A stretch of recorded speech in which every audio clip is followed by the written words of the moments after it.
Hello, everyone. I'm Brahm Mithra. I am once again joined by Deno. Hello, Deno. Hello, brah. And I'm joined by a third guest this time. I'm joined by Tennis Dude, the admin of Lantern's Reign, or one of the admins of Lantern's Reign. Hello, Tennis. Tennis. Hi, Dino. The three of us actually did this video 2 years ago, almost to the date. I saw it.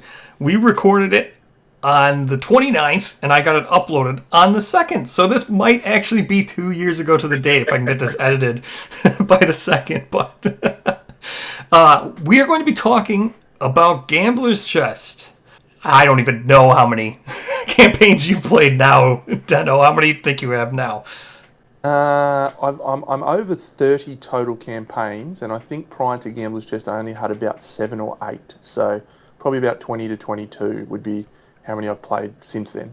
Not all of them with the Gambler's Chest content, bits of it. That's the great thing about Kingdom Death, it's very modular, so you can just mix and match and play different campaigns, and experience changes a lot. Tennis, how many do you think you've done in the past 2 years? Probably 6 or 7 with the chest. So today we want to talk about all those things and revisit them. Even though we like I said, 2 years ago we talked about them, but now we've played with them immeasurably more. I can't even countless hours more. So we might have different opinions, might have the same opinions on them. Tons of stuff to go over. Deno and I talked about this in our last video. We both agreed that Gambler's Chest should be your starting point if you are looking to spend an equivalent amount of money, whatever that happens to be.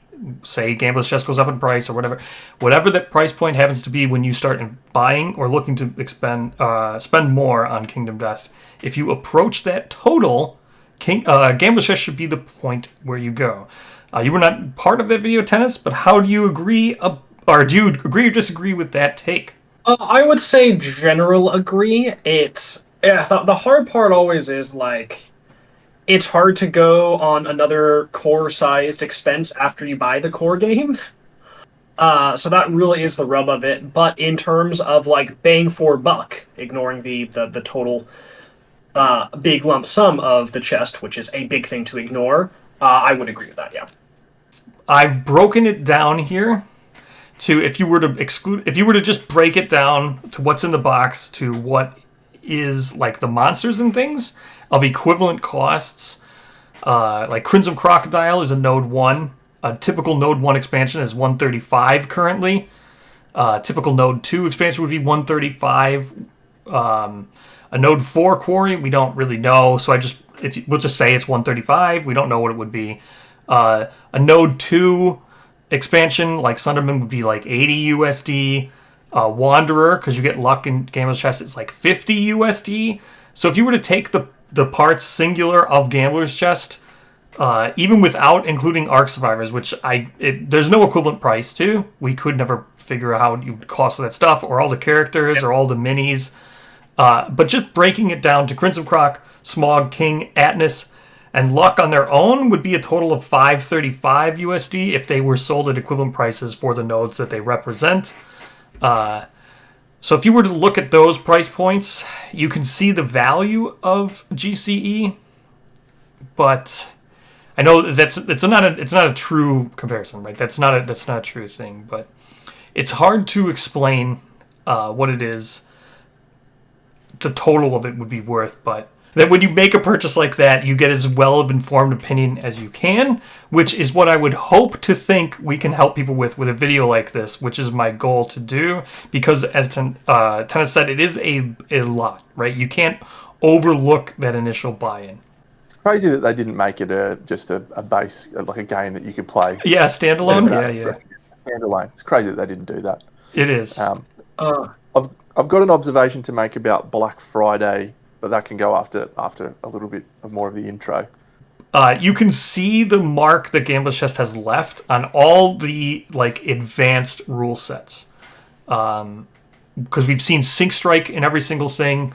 We've seen the rewording of ranged. I think we've seen 2 more repeat cards within Black Knight. Compulsive reactions there was in Black Knight, and there's one in Pariah. IRs completely they become a product line. Character cards have become a product line. Seed patterns have become a product line. Knowledges have become a product line. There's so much that what came from GCE has now basically become what even almost is Kingdom Death. What Kingdom Death... I can't even imagine not playing... Or I can't even imagine playing without a GCE system. Can either of you like even look back at what Kingdom Death was without a GCE system now? Yeah, I do remember. Granted, there is stuff like seed patterns and IRs that will be playing with forever. Um, but no, yeah, it is massive. They have transformed everything. And it's funny how you mentioned about the product line stuff with that, because it really was only until after the chest came out that we really had a lot more of those strongly defined product lines. Like we all just used to call them their white boxes because they come in the white box and they have things. But now we have like regular like Indomitable survivors coming out. We have regular like seed pattern survivors. I can't picture myself or the game basically without some of these additions ever anymore. So Yeah. they're so good they feel natural. Is more. I guess that's what I was trying to say. They feel right. It just shows maturity in game design. It just shows experience and time. You know, you do something for long enough, you get better at it. That's the reality of life. And these guys have been making games, people rather, not Yeah. guys, have been making games for a long time, 10 years plus. And Yeah. so that experience is now starting to filter down, and you're seeing the value of that come out in the designs, and the new content is all incredible. Yeah, especially because a lot of these new systems and things are kind of natural evolutions of Yeah, what existed before. yeah, Yes. You can look in like the core game and you can see where ideas were like, oh, this is where seed patterns came from. This is where Indomitable resources came from. Um, there's like that DNA and that evolution. So The core rules updates, as mentioned, were Synchronic Strike, which is a synchronic attack. synchronic strikes is attack. fighting art. Yeah. It's a much better... Yeah, Synchronic Strike was 1.5. The Secret Fighting Art. My bad. Synchronic Attack is the... It's basically... It hasn't fully replaced zone attacks, but it's a much better way of handling where a monster would move to target its target, and then when it attacks a group. More so than target first, move it however you want, get into this thing, and then figure out the zone after it's already started. Just from a usability perspective, the fact that you only have to roll one set of dice and it applies to everyone, that's just great. Like that's how it always should have been, probably. And so yeah, like if you look back at Kingsman, Kingsman would be synchronic attacks in this new era with his halberd swing. So I think it's just a cleaning up of what has always been there, and an improving. So again, as Tennis said, an iteration of the understanding of the system that they had and improving it. So it's great. Repeat cards are a refresh of duration, which is great. Those are a really neat one where you put the tokens on. It also updated the rules for duration cards in the ways that scouting affects it, for AI scouting, however you want to say, AI deck manipulation.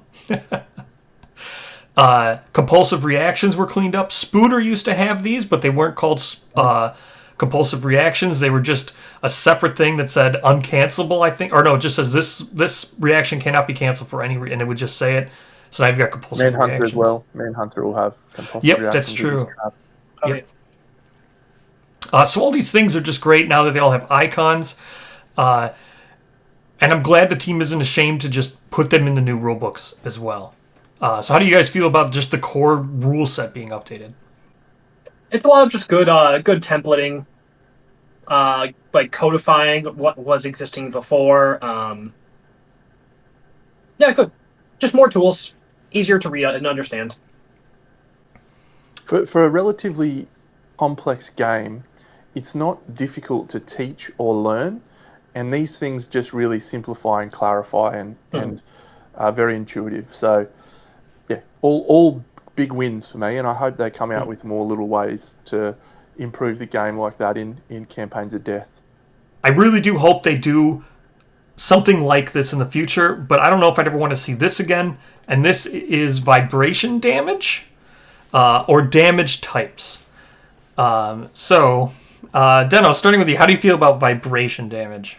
I forgot, I hadn't played Smog Singers for ages, and then I played them again, and I forgot that you couldn't dodge vibration damage. And then when I remembered that about 5 Lantern years in, I remembered how much I hated it, because it's actually really punishing as a player. So from a mechanical perspective, I think it's a really cool system. Again, it's great to tweak and change the way that the game operates in a very fundamental level. So I like vibration damage. I'd like to see more different types of damage like that in the future. But yeah, for me, vibration damage is a good thing. It's a shame it only really appears on Smog Singers. I don't think we've seen it since then. So hopefully there's some more monsters that have it in the future. Yeah, I think it is interesting that that concept of vibration damage, which just go over it off the cuff, is when you take vibration damage, you don't take it like a lump sum to a single location. You allocate all the vibration damage amongst your hit locations as you see fit, which can then because the thing about it is that at the start you're like, oh, this is great, I get to use all of my armor. I never have to take damage to some place where I don't have armor. You avoid severe injuries. Mm-hmm. Except until you lose all of your armor, because after that point, every single extra point of vibration damage will be a severe injury, meaning you go from I'm fine to very, very dead very quick. And it's very much a key part of the Smog Singers, and why I love them a lot. So I think it's a really cool thing. I'm not sure if like different kinds of damage are something that has a lot of design space, but I think it's definitely something very worth going into, because like for Smog Singers, it defines them in a really cool way. Mm-hmm.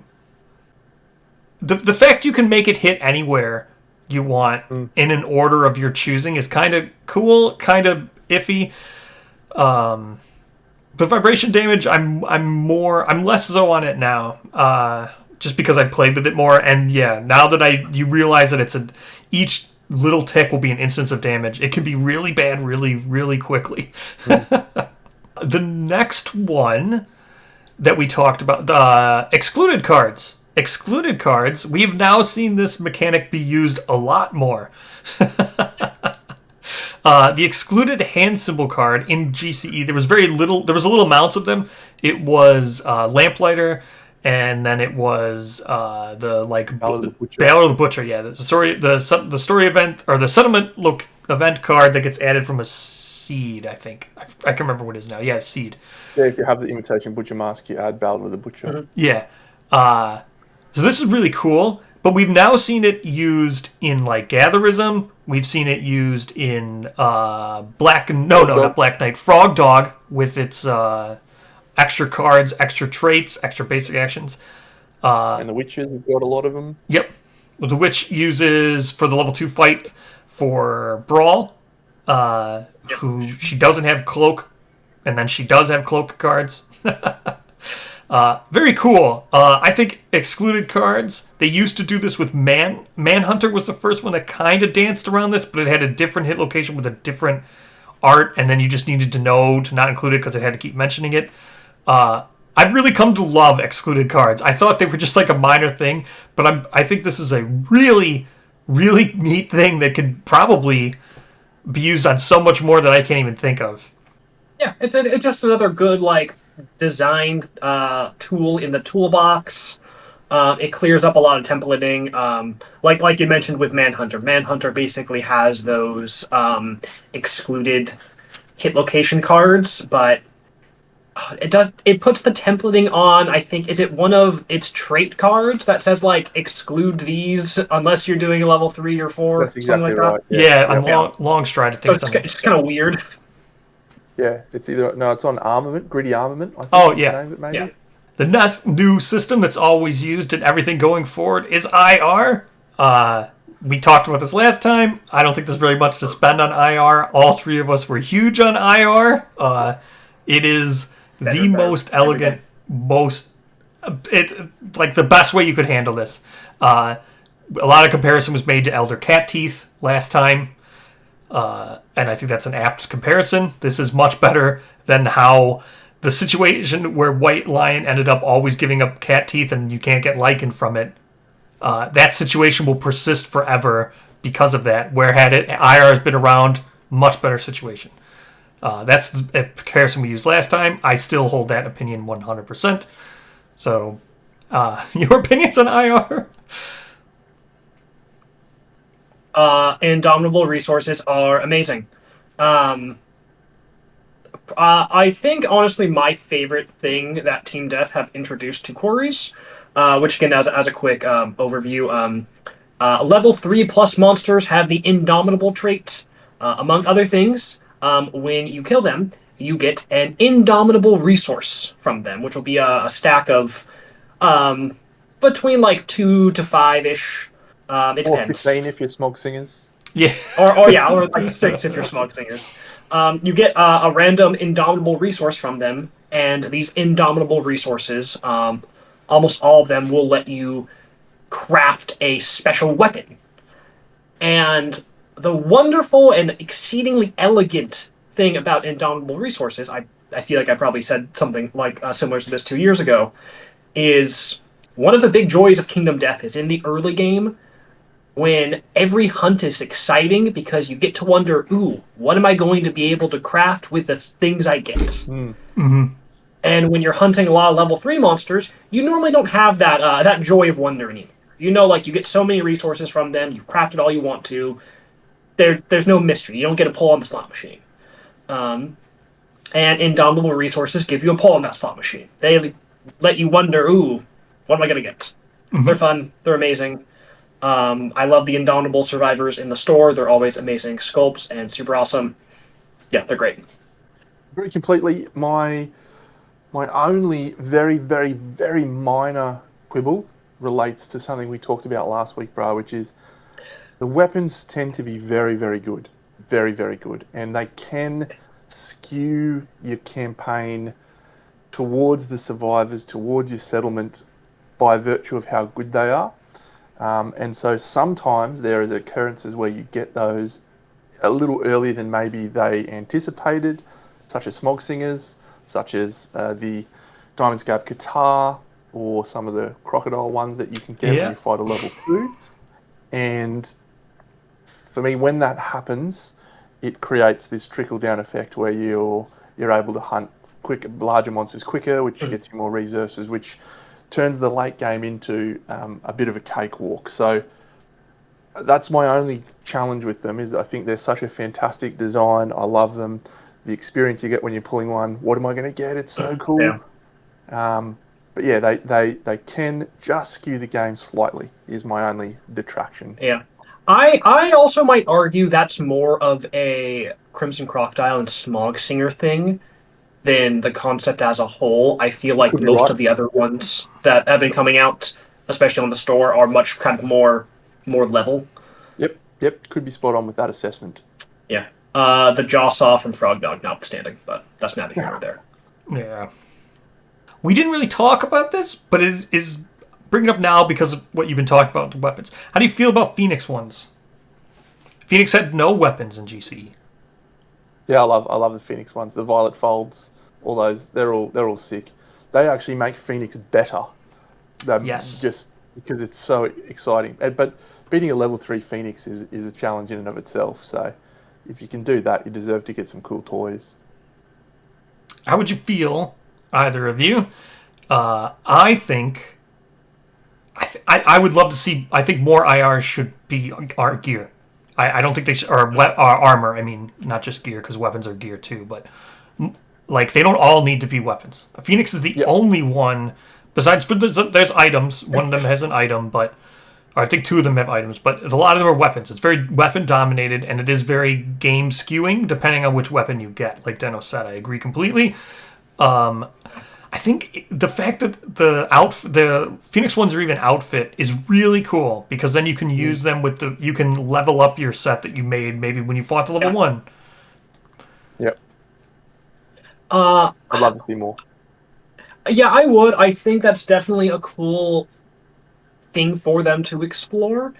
Because I think it is. There's Kale's harmonica for the White Lion, and what's her name for the Smog Singers that has like the Thumping Timpani Ledler. Yes, Thumping Timpani. Yes, which is cool. And both of those non-weapon, non-armor, indomitable resource patterns are really cool and fun. So I understand, especially when they're like designing and selling, like the indomitable survivors on the store. It makes sense. Oh, what is the most defining cool thing about a survivor? It's their weapon. That's like the one thing. So I get kind of why that's where we are. But I hope they expand their design into other places. All right. So those are all the core game updates. Those are all the systems that we have now seen, with the exception of one. Before we wrap this up, let's talk about one more before we get to seeds. But because this could be a pretty quick one. The other one that the system that Gamblers Chest introduced as a system itself, that's really borderline just updating the core game. I think this. I personally would like to just see this in the next card pack. I know I've said that to Taste many times. I hope they do that. I know they don't. They might not. Maybe. I hope they do. But that is just including the character innovation to just the regular game. But that is... So let's talk about the character deck, which have now also become a product line. We now get character cards. We see them in everything. Even the new Survivors of Death, they always come with the character cards. 4 of them, both releases have. This is an innovation that you get via tennis. Unlocking it. It was the first time that someone recorded a defeat of the God Hand, unlocked it for everyone. So Thanks, tennis. It gives the innovation. I think it's just called character. I don't even remember. Is it just called character? I can't even remember if it has a different innovation. Just has a different name. I think it is just called character.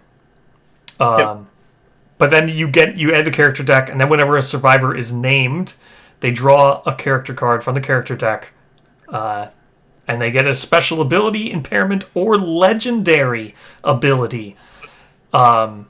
There's deck building for this. The thing is, there's 24 cards, then you include 1 legendary to make a 25-card deck. The more character cards you own, the more random and more fun you can have in the deck construction. I think that is a very good idea, especially if they turn it into a product line like they did. And character cards are pretty accessible because they come in a variety of things. They're not just in character white boxes. Like the IRs also do this. They're also included. We've seen them in Survivors of Death and stuff. But how do you guys feel about the character innovation? Probably, alongside IRs, my favourite thing that came out in Gambler's Chest. I really love it. Like, it's just a shame that it relies on you getting an innovation to add it to your campaign, because I drawing from that deck to see what cool little tiny little tweak to your character is going to get is amazing. And then the addition of the white box versions of those, adding a much broader selection that you can choose from. It's incredible. The last campaigns that I've had, when I got character and I was drawing character, it was actually so exciting. It was one of my favourite things. So I think they're tremendous. There's one caveat to that, which is that there is one card that is too good, that skews the game in a very, very bad way, that I will never include ever again. But fortunately, that's in a white box. It's not in the Gambler's Chest. The 2 that come in the Gambler's Chest, the Fang and the other one, Weapon Master. They're pretty good. Weapon Master, yeah, they're pretty good. It is so much fun to play with. It adds just a little rush of excitement every time you name a character. You get to see a survivor. You get to see what cool ability they get. narratively and thematically, the unlocking of it when one beats the People of the Dreamkeeper campaign is also amazingly satisfying. I won't go into my very spoiler meta analysis of the theme of the ending of People of the Dreamkeeper, but it was one of my favorite things in Kingdom Death ever. Um, so it adds a lot there too, and yeah, it's just super fun. It's super cool. Um, the art on the character cards I always find very pleasing. The nice like little black and white little stuff. It just so much fun. The fact that this is a product line has improved this system drastically, in my opinion. Something like Glow really showed where the system can go. And we didn't have that knowledge at the time 2 years ago. We didn't know where the system was going. I think it's really it shows just how much may or may not have been held back in what it was in Gambler's Chest because they didn't have time, but they might have like let's do this system so we can improve upon it later kind of thing. We're going to talk about another one that also does that. But yeah, we didn't really talk about character, and I think character has become, like I said, I wish it was something that was in the core game so everyone can use it all the time. Because you get the white boxes. It's a shame that you need Gambler's Chest to get that innovation. But it is really cool. I really like it. Dennis has made a really good point, actually, that I'm just reflecting on now, just about the slot machine vibes, the feeling of indomitable resources, and that's the same with character. Yeah. What am I gonna get? I'm so excited. That little Yeah. that's an addictive feeling, and it is something that character adds, as well as making your survivors more unique and more memorable, and that's great because ultimately it's a storytelling game, and when you have the big tough man, the big fat guy, flobbing out there, and he survives. Yeah, and drawing the right character card that suddenly makes you like, oh, I'm using this survivor now because they got this really cool ability. It does help create those stories, which is one of the funnest things about Kingdom Death. Yeah. Mm-hmm. So, with character, I want to present the two of you with this question. How do you feel about it being a product line? I think my opinion on that is it really helps for people who buy everything, right? People who buy more of the white boxes, they're going to get a much more fun character deck. And this goes back to what I said. None of us talked about it when we first 2 years ago. Do you think that's reflecting good or bad on the fact that we didn't start talking about it until we've then heavily invested in it via all these white boxes? So in hindsight, how do you feel about it? It is kind of an inaccessible system because a lot of people will probably take a very long time to beat the People of the Dreamkeeper, and they'll think, oh, I can't include this into my game until I beat People of the Dreamkeeper. So there's a little bit of tension there, which is, I think, also kind of something that's hampered it as a product line because very much like Indomitable survivors as a comparison point. Those are really easy to kind of buy in and get. You don't need like the chest. You don't need a lot of other stuff. You can get one of those and get a good experience out of it. If you don't have the chest and your character cards already, getting one or two character cards from the store really isn't going to do much for you. Yeah, with character cards, like some of the releases for character cards since Gambler's Chest, like Loon, I'm not paying $30 for that. I'm not paying whatever it is, 35 now probably. Yeah, but then you get things like Glow, yes. and legendary character Aya, and that's a bit more valuable. You get a bit more out of that. So I think the character card just as a single release is not a great model. Yeah. Not that I'm keen on, but I think the addition of character cards over time has definitely increased the value of that system. Tennis makes a good point that it's hard to engage with that system. I mean, you could go a whole campaign and you don't run down that tree and you don't, you don't see that card for a while. You know, it might be Lantern year 15 to 20 that you see character, and it's like, well, at that point, it doesn't really matter because I'm probably not having too many more survivors. Mm-hmm. But then other campaigns, you might draw Atlantean Year 2, and it has a huge influence on your game. So Mm-hmm. the randomness of it is probably the only thing that would have prevented us from acknowledging its existence a bit more.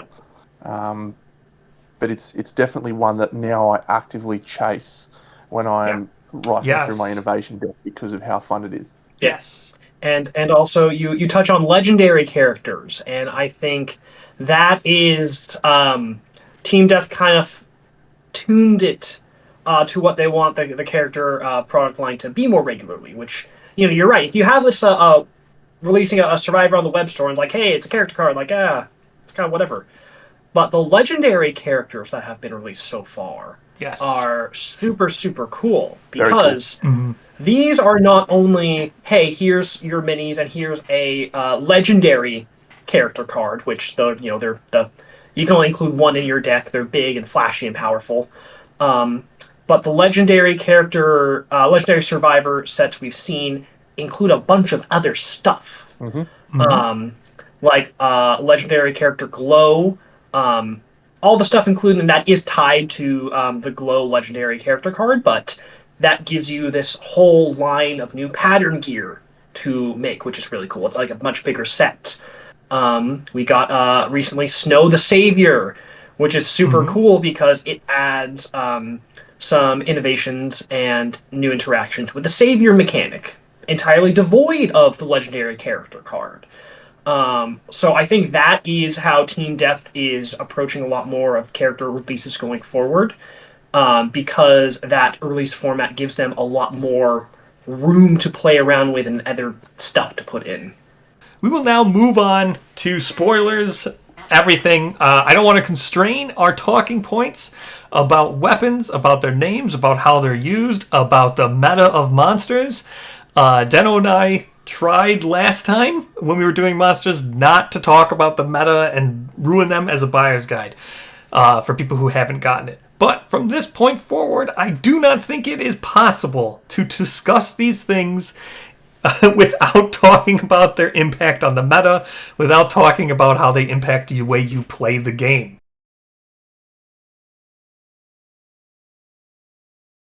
Let's move on to the last system that is a generic overall system, that is the seed pattern system. With seed patterns, you get a recipe, I'll say. It's a sequence of events, it's a recipe, whatever you want to say, that is something you need to do to craft this weapon, or this armor, or this item. It's intrinsically designed to playing the game, or to innovations that you have, or to the monsters that you're using, to events that you will find, to survivor deaths. It could be tied to anything. This is a massively interesting system. But some of these seed patterns are insane to do and fun to do. We'll start with tennis. How do you feel about seed patterns and the recipe structure that it's for the future of Kingdom Death? So, funny enough, before the chest came out, I was really, really low on seed patterns, or insight patterns as they were when they first kind of came out.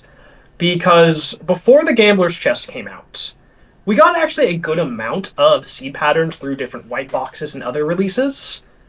But those seed patterns tended to be more fun but silly and impractical to make things. Before the chest, you would have a bunch of seed patterns, which also for reference, the TLDR of how do you get a seed pattern. Every time a survivor hits their insight milestone at 3 understanding, you draw a random seed pattern. That's it. Yeah. So before the chest, we had a lot of these very impractical to make and silly seed patterns. I was like, okay, this is kind of cool. This is whatever. I don't engage with it much. They're not very practical. But then the chest came out, and it seeded the seed pattern deck with a bunch of seed patterns that just came with the box. I can't remember how many it was, but 25. I think it's 30-ish. 30, yeah. 23, yeah, that's not. That sounds right. A lot. And that kind of provided the meat and potatoes for the seed pattern deck, because a lot of those seed patterns were impractical. Um, for instance, I recently crafted the Masamune in Yeah. my campaign here, which, and this is also kind of an example of what sequence of events you might do to craft a seed pattern card. Yes. In order to craft the Masamune, you need 4 iron and a perfect hide. And also, you must have a survivor with 2+ accuracy who has inexplicably survived. And you must also have a survivor with the dismembered arm, severe injury, who, through the course of like seeing death and crafting the Masamune, you actually heal that from them as they like slash where their arm was and it grows back. Seed patterns get crazy and funny like that. But the chest provided a lot of practical to use and fun seed patterns, which made me grow to really, really love the system, because now my campaigns often get defined in a good way by these are the really cool seed patterns I just so happened to draw early and was able to use and leverage well. And it creates a lot of fun texture in the early parts of the campaign, because what are those first few seed patterns you're going to get? Are you going to get like a weapon that you're going to be leaning on for the first like 8 years of the campaign? You might. It's super fun, super cool. Yeah, couldn't agree more. The only downside of the system is that randomness, right? Which used to frustrate me more than it does now. I think that it needs to be random. I actually did a campaign where I picked them out.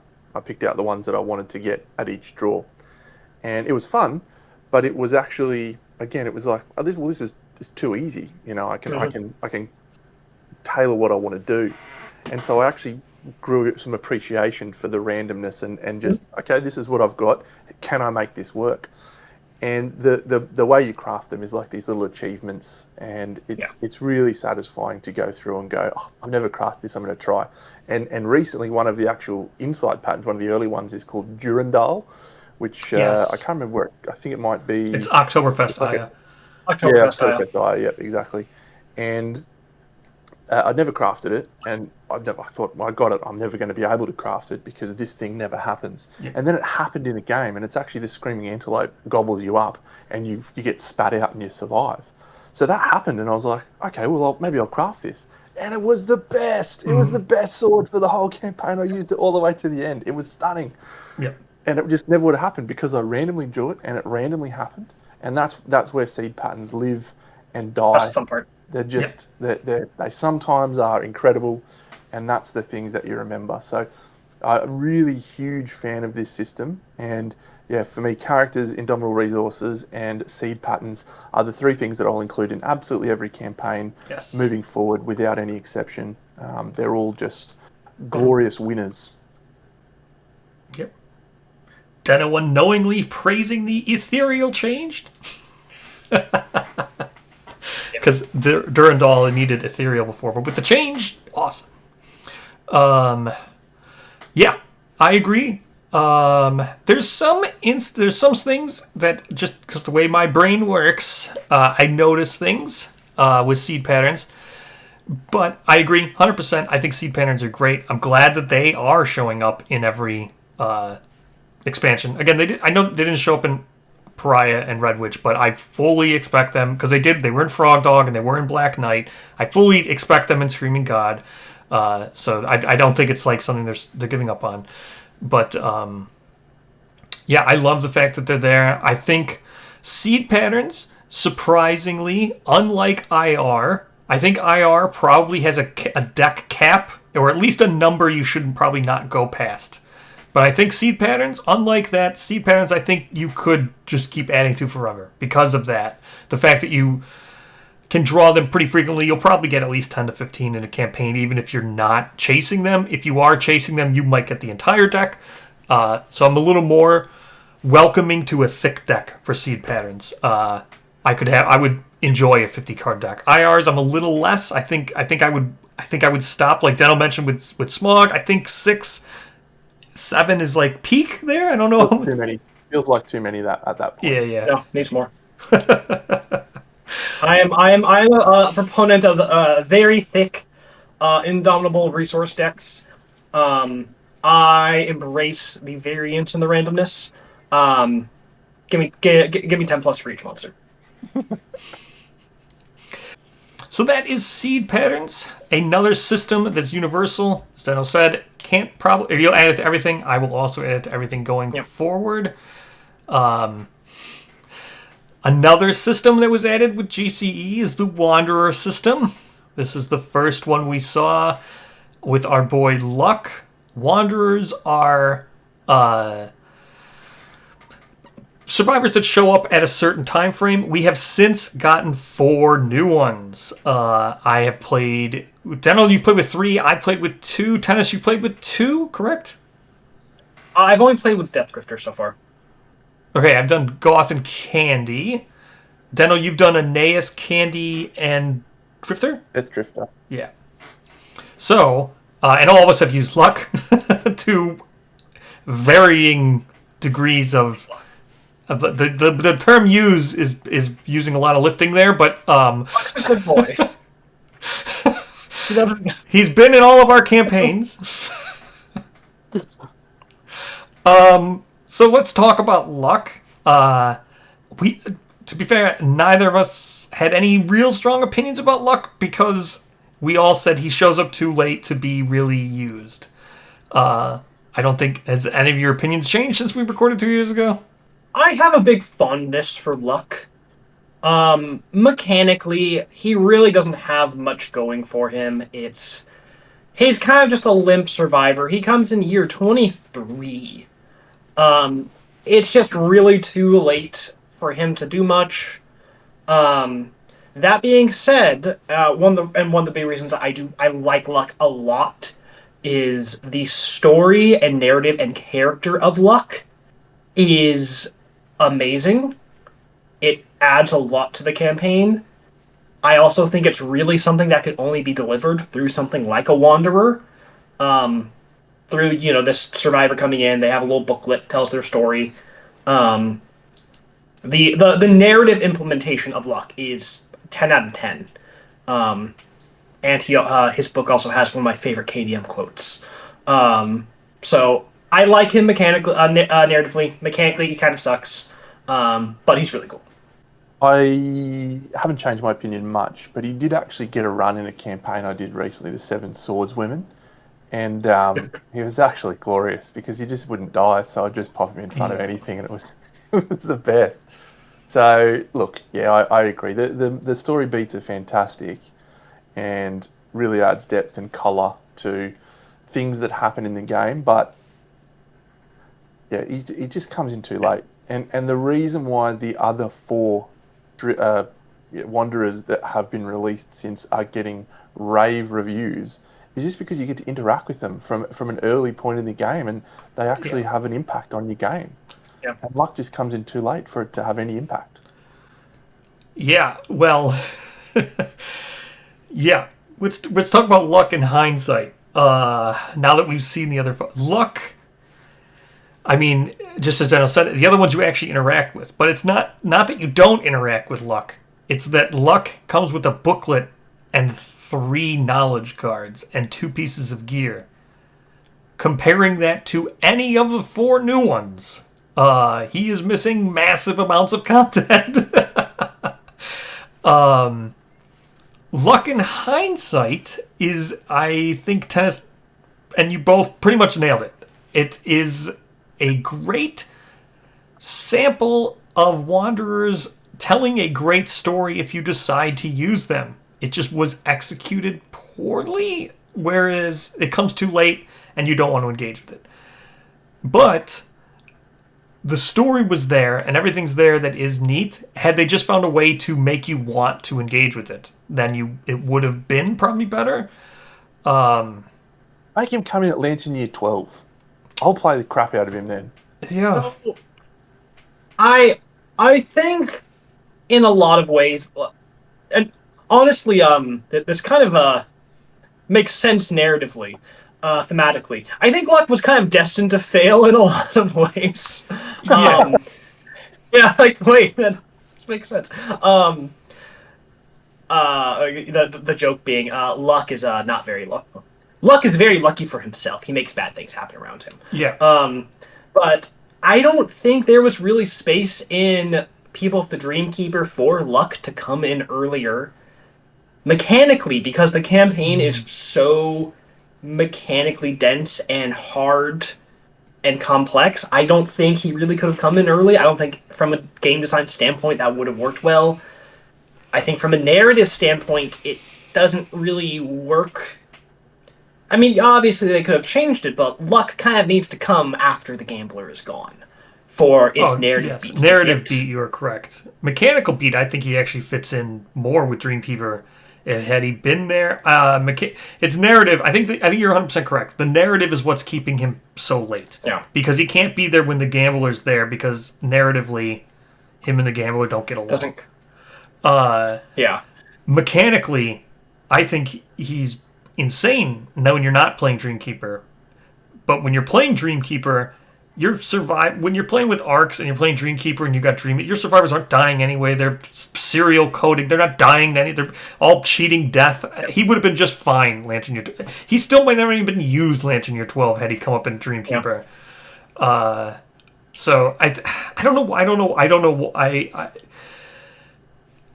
know why he came so late. Besides for narrative, and I get that, but I think. And also, I think that. Oh, sorry, I didn't mean to cut you off. Were you saying something, bro? I was just gonna say, I think that choice did not help him to make him come at Lantern 25. And I also think the very first Wanderer team death design was always going to have some growing pains, especially in something like the chest where there was so much design, so much time in it. There had to be some things that didn't get every single bit of polish, and better for it to be things like Luck or the Bone Eaters than Arc Survivors and the Philosophies, which are all immaculate.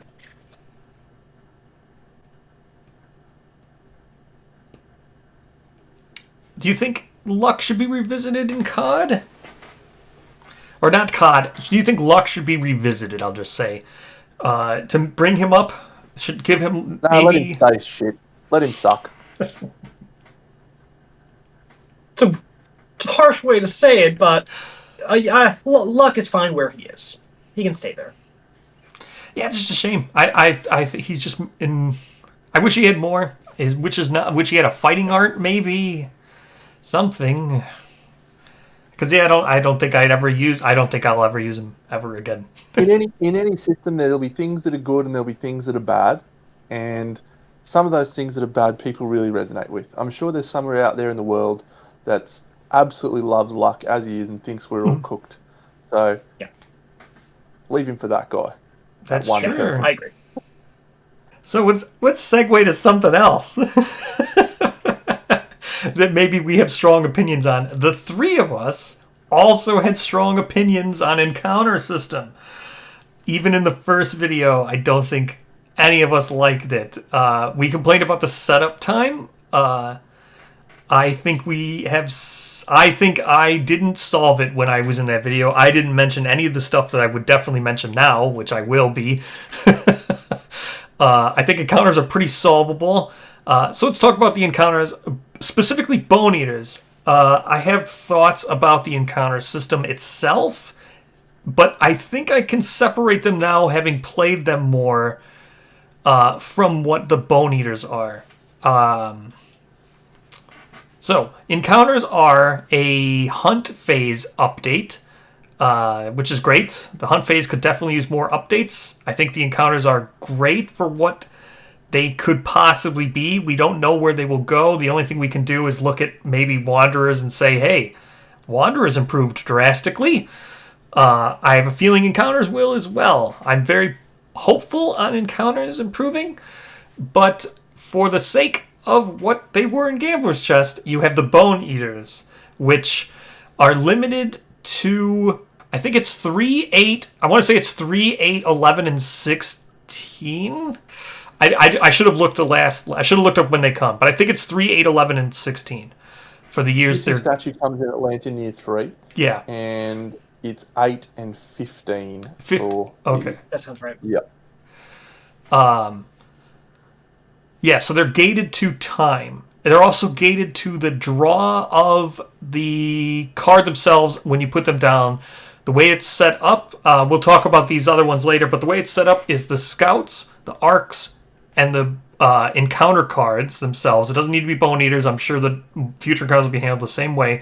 Get added to those 12 cards of basic hunt events. They're basic hunt event cards. You shuffle them with the...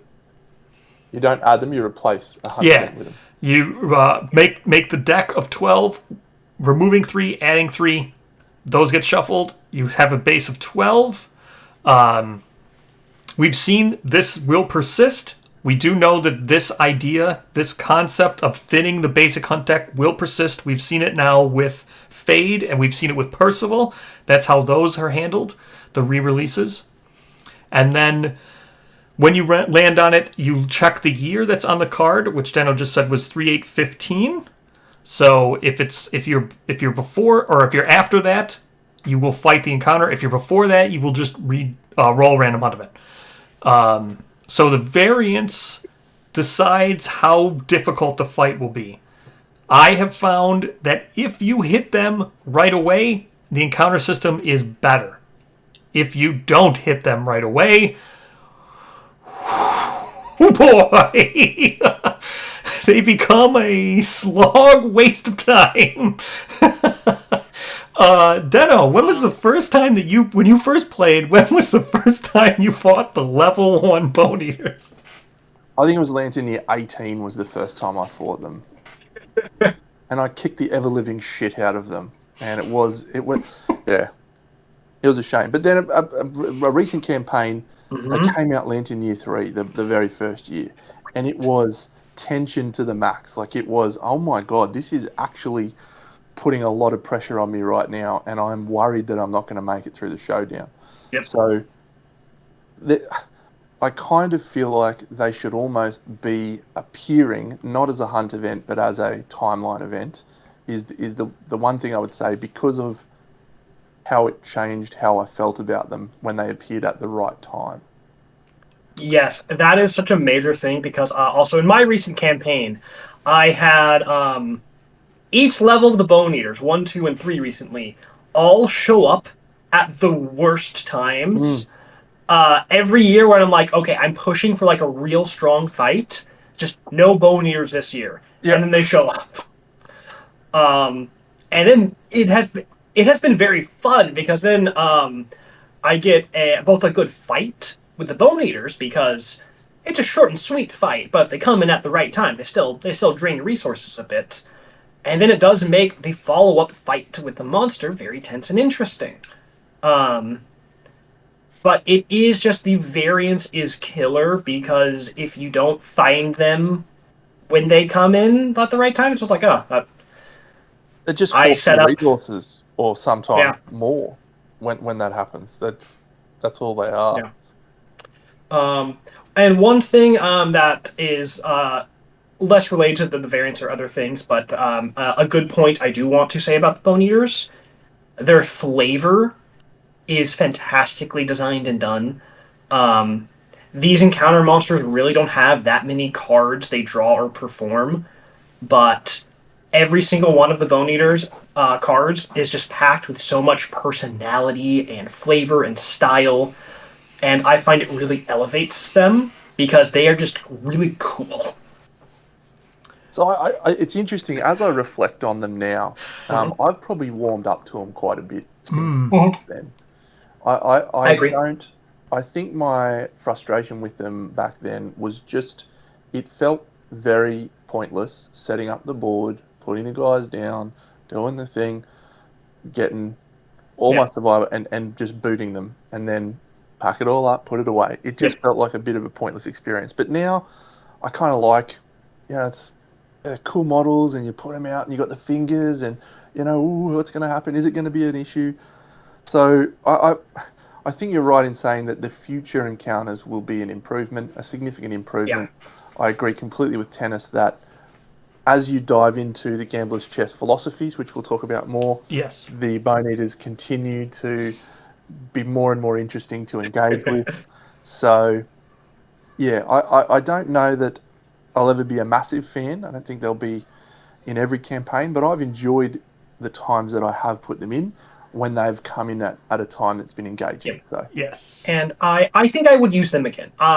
Even if we get other maybe standalone encounters or Blazing Greatest stuff, I anticipate every now and then I'll be like, I want my bony guys. I think they'll be better if you include them with other encounters. I think if there is Ooh. multiple sets of encounters Ooh. in the 100 Oh wait, end, that's gonna be so much. That's gonna be okay. Yeah, Bone Eaters yeah. will be Hell better yeah. because they will Hell be yeah. more impactful.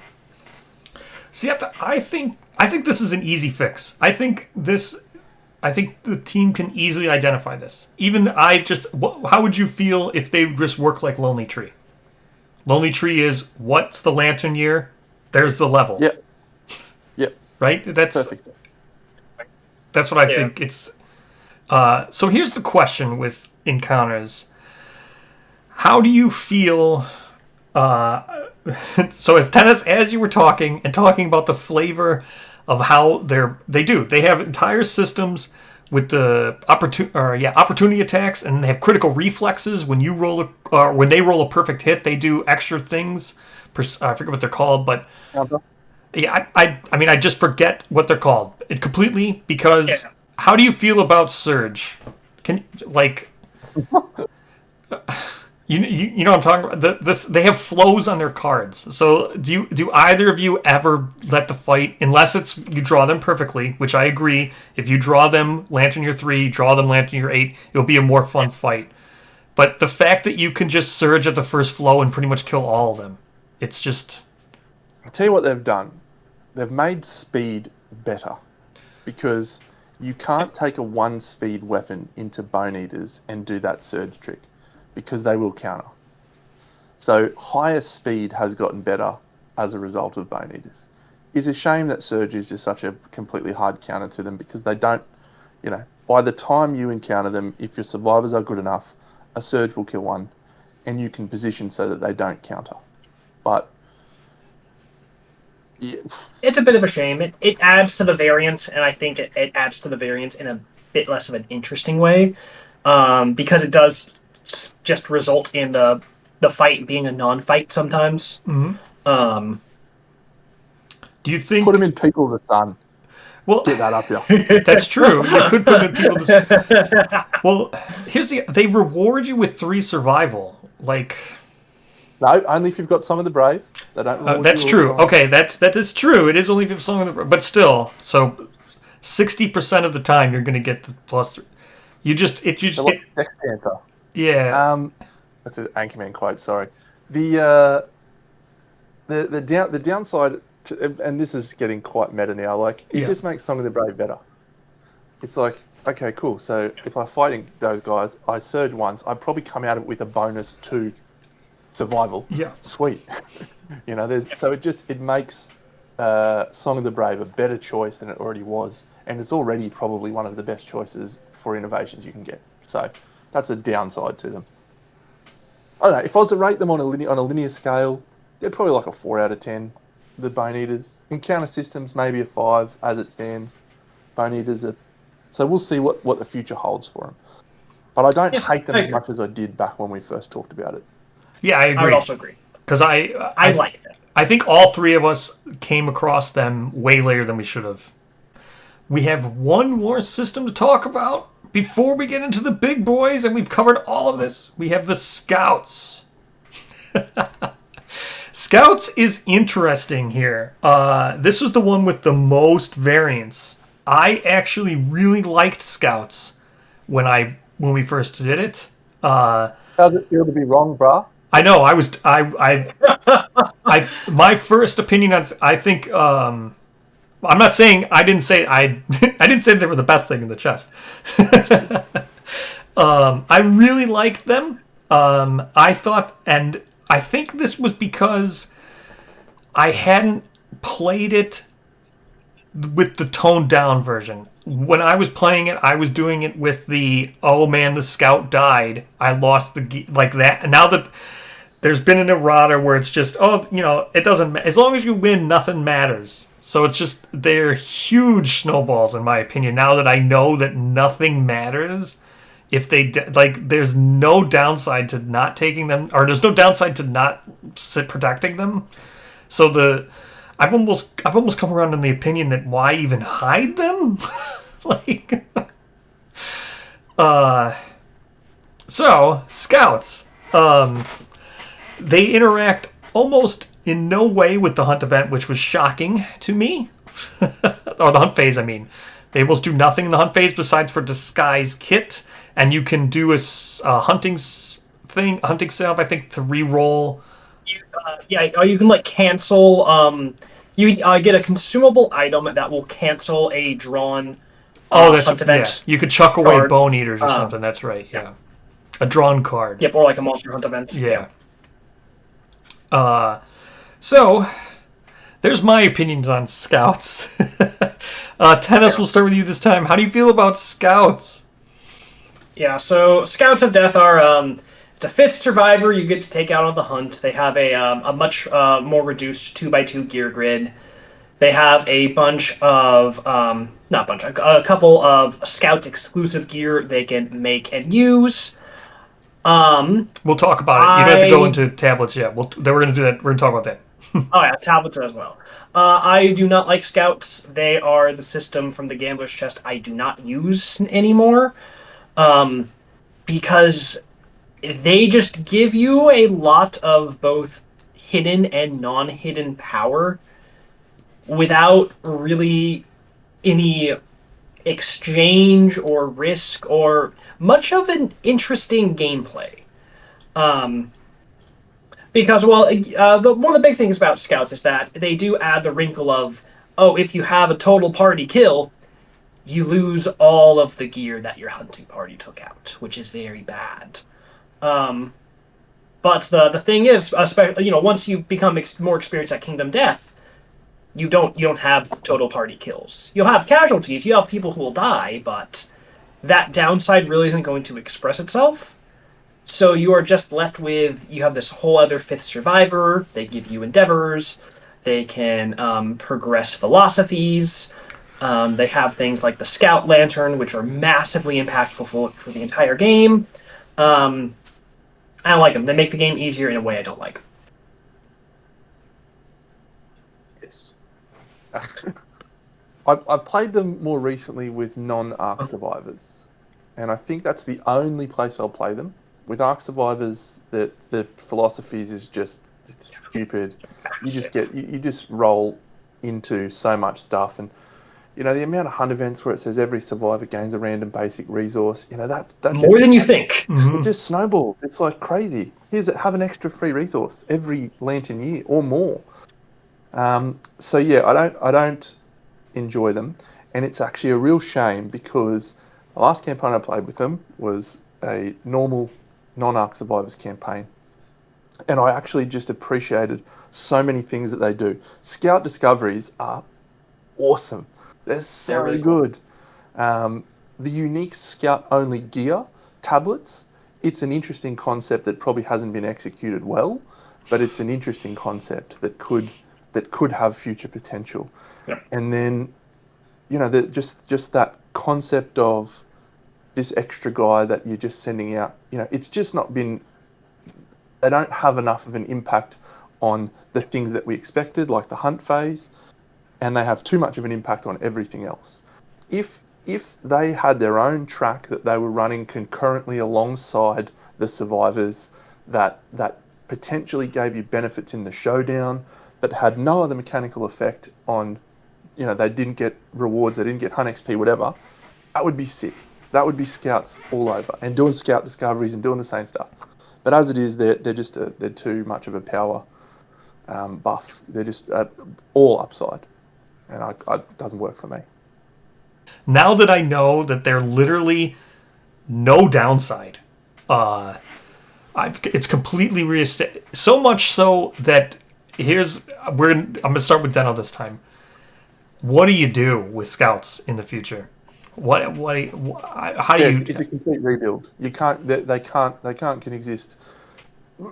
And maybe we have this lens because of our time in the game and our experience with the game, right? Because as Tennis said, when you get good enough at the game, you don't suffer a TPK. Well, I suffered one in my last campaign, and it was very, very surprising to me that I suffered one because I haven't had one in a long time. So that it just doesn't happen for experienced players, but it does for your new players. So maybe for new players, it's fine. And one of the things we probably don't factor in enough is how does the game feel for a person who's coming in, and scouts probably don't feel as big a power curve as they are.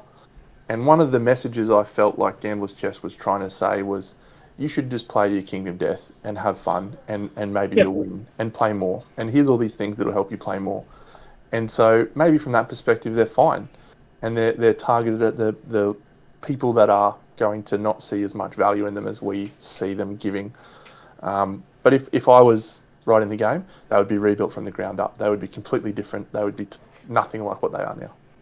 Before you go, Tennis, I just wanted to speak to. I don't even think they're intuitive. I say this because I honestly do. I say this because even when if you play them thematically, you want to hide them, right? That's how I was like. The rule book shows them hiding behind rocks and running out at the end, and it shows them behind the rocks with their tablets and stuff. Yep. If you hide them, they can't even use their tablets because when the survivor's off the showdown board, they can't interact with none of their rules. They can't sing ballad. None of their rules take effect. So they can't even use tablets off the showdown board. So you can't even hide them. You can't play them as the way that the game would intrinsically tell you to.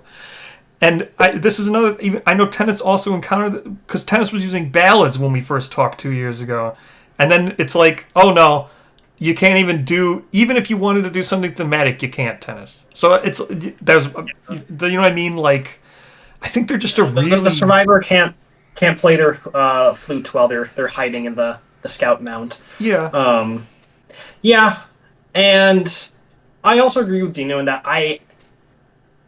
I'm not sure how you could just like revamp or fix or address a lot of the issues I have with scouts, aside from just like redoing it, which I'm not even sure in kind of what product or when Team Death would do that. There's just a lot of friction and oddity in scouts. One of which is our tablets, which the first time you beat a level 3 version of a monster while you've innovated Pictograph, your scout makes a tablet, which this is a gear they can take out. And while you have this tablet, all of your survivors get a really cool survival action that is specifically tailored to help counter the monster whose tablet you made, which is a really cool idea. It is very thematic. It's very interesting, actually. But the rub with it is when you realize, wait, to get this, I need to beat a level 3 version of this monster. If I already beat a level 3 version of this monster, do I need more help? Not really. So that's a weird tension there. So yeah, ultimately they're fine and okay to exist, but I do not love them. I'm getting excited about my own little thought there. Like, imagine if scouts didn't get Hunt XP from the showdown, didn't fight on the board at all, but could still have tablets be utilised, right? So they're hiding off the board, but they can still do stuff. They're running on a hunt event track that's different because they're scouting ahead, and they're able to maybe let you re-roll hunt events because they've spotted stuff that happens, and then they don't get extra resources and stuff. Imagine that. They would be a completely different beast that would be so good. Anyway. And it sounds like what was pitched. Yeah. Maybe write those rules for us, brah. I'll play that, mate. Write that for me, will you? You've written more rules than I have. I don't think they detract very much from the chest or other experience. I think new player experience is generally going to be pretty good and fine with them. But I do think ultimately they did suffer from not everything in the chest was able to get the level of insane polish that the last thing we will be discussing has, um, and that's kind of just how game development works sometimes. Yeah. I don't know what I expect from scouts in the future. Even I don't know. I've thought about it too because I know we're going to get Samantha Scout, and we didn't even mention that they only have 4 gear slots, and those 4 gear slots are already predetermined, in my opinion. The Scout Lantern, They're highly contested. yeah, the Reaper, the 2. Like Vermin Belly Boots and Reaper Jaw, Grimjaw, Yeah. whichever one it is. Yeah. I don't even know what a white box would give me that I would possibly even use. Like, I don't even know. Yeah. So that's scouts. I will say they are fun as hell for the first time. And I They think are. They actually are. I think they sit now in my head in the same exact place as Flower Knight, and I do not wish they weren't in the Gambler's Chest. They are neat. I think they could be reworked. I think they do need from a ground up, unfortunately. But I think you could do it with just writing, and that is the most powerful thing I could say. I think if you just tweaked some writing of how rules handled, like Tennis was saying, maybe you let them use tablets off the board, or like Deno was saying, you just don't let them gain Hunt XP and stuff. I think the fact that they can be saved by just rewriting an errata is a great thing for them. Final new system. Arc Survivors. Let's talk about how Arc Survivors work. They get a system called Collective Cognition. For defeating monsters, you get Collective Cognition points. The more your settlement has, the more bonuses you gain from your Phylos, the more different tiers of Phylos you unlock, the more knowledges you learn, and the cheaper things become, and the more innovations you get. Everything is based on this Collective Cognition chase. You get certain amounts of collective cognition via the monsters that you kill. So if you kill a level 1, you get 1. If you kill a level 2, you get 2. You can kill 2 level 2s and get it twice. If you kill a level 3, you get 3. You can kill 3 level 3s and get 3 each time. This provides a new way of hunting, choosing which monsters you want to hunt. In the core game, you might just hunt level 1s and then jump right to level 3s because you didn't really need to fight the level 2s. Maybe you do node 1s, level 1, level 1. Then you do your node 2, level 1, then you go right to your node 3s, do node 3s, 1, 2, 3s, then you go back and just clean up and get what you needed from your node 1s. You may never even go back to node 1s. Who knows? In Ark Survivors, this chase becomes something that's always on your mind. So, now that I've explained it, how do you feel about the collective cognition chase? It's excellent. It is a very good way of helping to motivate the player to constantly push themselves. Because it really can't be understated how important getting collective cognition is. The rewards you get are massive. You want to be getting it every year as much as you can. And even now, like, it does push me into being like, oh, this is going to be a bit of a harder fight, but I need to get that CC. It is a really good and decently elegant system to help the player challenge themselves adequately. And it also works out well for Ark Survivors to give them that extra push forward because they do tend to be quite a bit stronger than normal survivors generally. So it helps balance it out a bit that they are also pushed to hunt harder things faster. Yeah. It's the only thing that I've seen that encourages me to want to push earlier and have that risk, because without the reward, there's no incentive to ever put yourself at risk. I mean, if you wanted to fight level 1s all the way through till the end of the campaign, with a few caveats for people with Lantern, you can, and the game will let you do that, and you'll be in absolutely no risk, and you'll make it to the end, and that's fun. But with collective cognition, to get the best stuff, you need to push harder and probably sooner than you're ready, and that creates tension, and that creates the best parts of the game. So it's a big win, and I think we were all glowing about Ark Survivors, and Yes, I yep. haven't really changed, with a few small notes that I'll make when we get to talking about them more.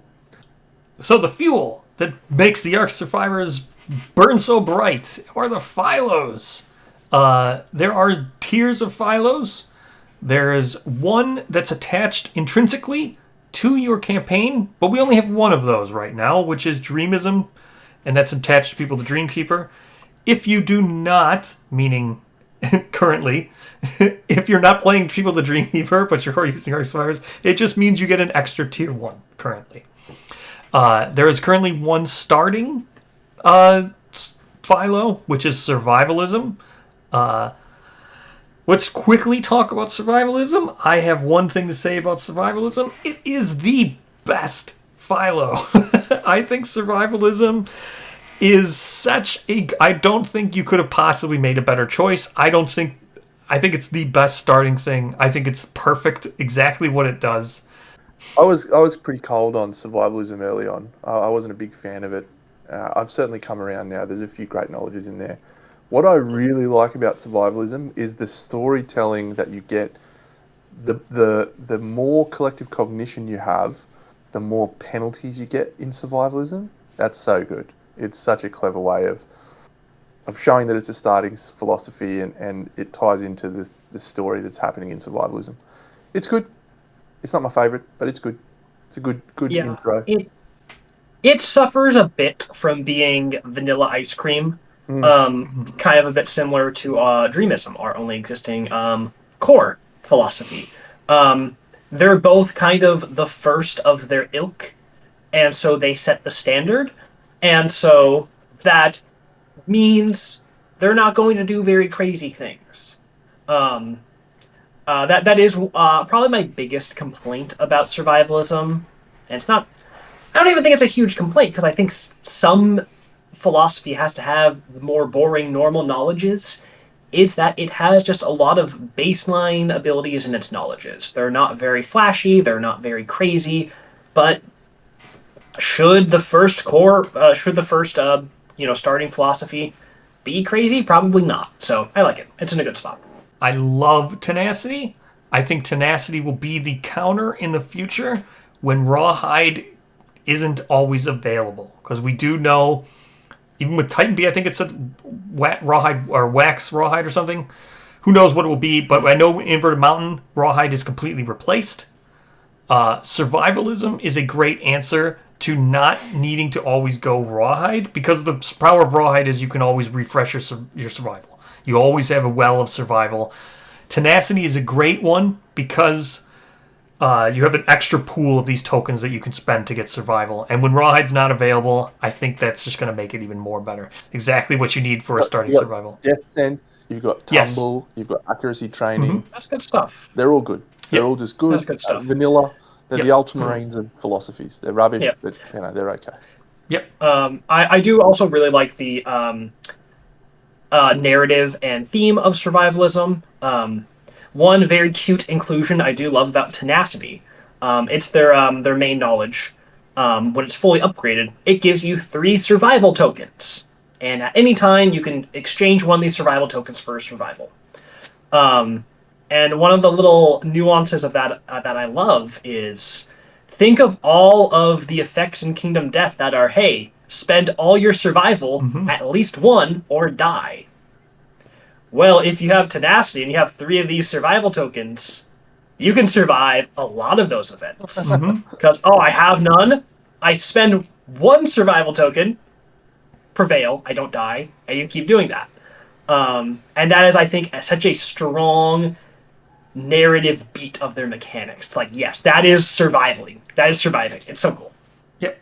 So you have Tier 1, Tier 2, and Tier 3. The way this works is you randomly get these added to your campaign when you get a certain CC. I forget the milestones. I think it's like 8 for Tier 2. I don't know what it is. You reach certain CC milestones. 15 for Tier 2. Okay, yeah, you reach certain one. What's the Tier 3 one? 28. 27? Yeah. Something like that. So the more CC, the more you're chasing, the faster you're going to get access to these, which is great carrot on the stick for CC chase. I love the CC chase. We talked about it. But there are more tier 1 or tier 1s, tier 2s, and tier 3s coming. We've already gotten another tier 2, which is Gatherism. We're not going to talk about it here. But I'm just showing that the system, these are how you expand it. You will get more Phylos. They'll get randomly added in. It's probably, and then we know that you'll get more cores. We haven't talked about Dreamism. I'm going to save Dreamism for last here. But there will be more cores for more monsters like Sunstalker and Dragon King or Tyrant, whatever. But so the tier 1s are Lanternism, Impermeism, Faceism, and Deadism. I don't want to talk about all of them all together. But Deno, which one is your favorite tier 1? Racism by a very large margin, but I will say that Deadism has become one of my preferred ones, which was very surprising when I reflected on how I felt about it when I first started. Tennis, what's your favorite tier 1? My favorite is absolutely Impermanism. It was from the start, and it has remained my favorite. I will agree with both of you, because I love Faceism. Not because I love it, but because sometimes you need it to overcome things I don't like. It's very strong. But then, yes, I also love Impermanism. That's so cool. There's some very neat and fun things you can do with them. Like the cracked tokens are just great. You can do some cheeky things with founding stones. It's very fun. Tier 1's actually in a really good spot. They're all good. Mm-hmm. I do not like Lanternism. I dislike it actively quite a bit. So I don't dislike it. I think it's a different type of philosophy where it's like it's all about Lanternism. You are either a Lanternist, whereas the other ones, it's cool. You get knowledges that you can use, and you can pick and choose. But Lanternism is all within itself, and I actually like that as a design choice because you want to have ones that are just Lanternists, then you want to have some mix and match ones. So. But it's probably my least favourite now, and it wasn't when I first started. Let me ask, is that because of the thing? The fact that you can get graves? Or, no, you can get cannibal. You can get both. Oh, I love that part. That's the part of Lanternism that I do like.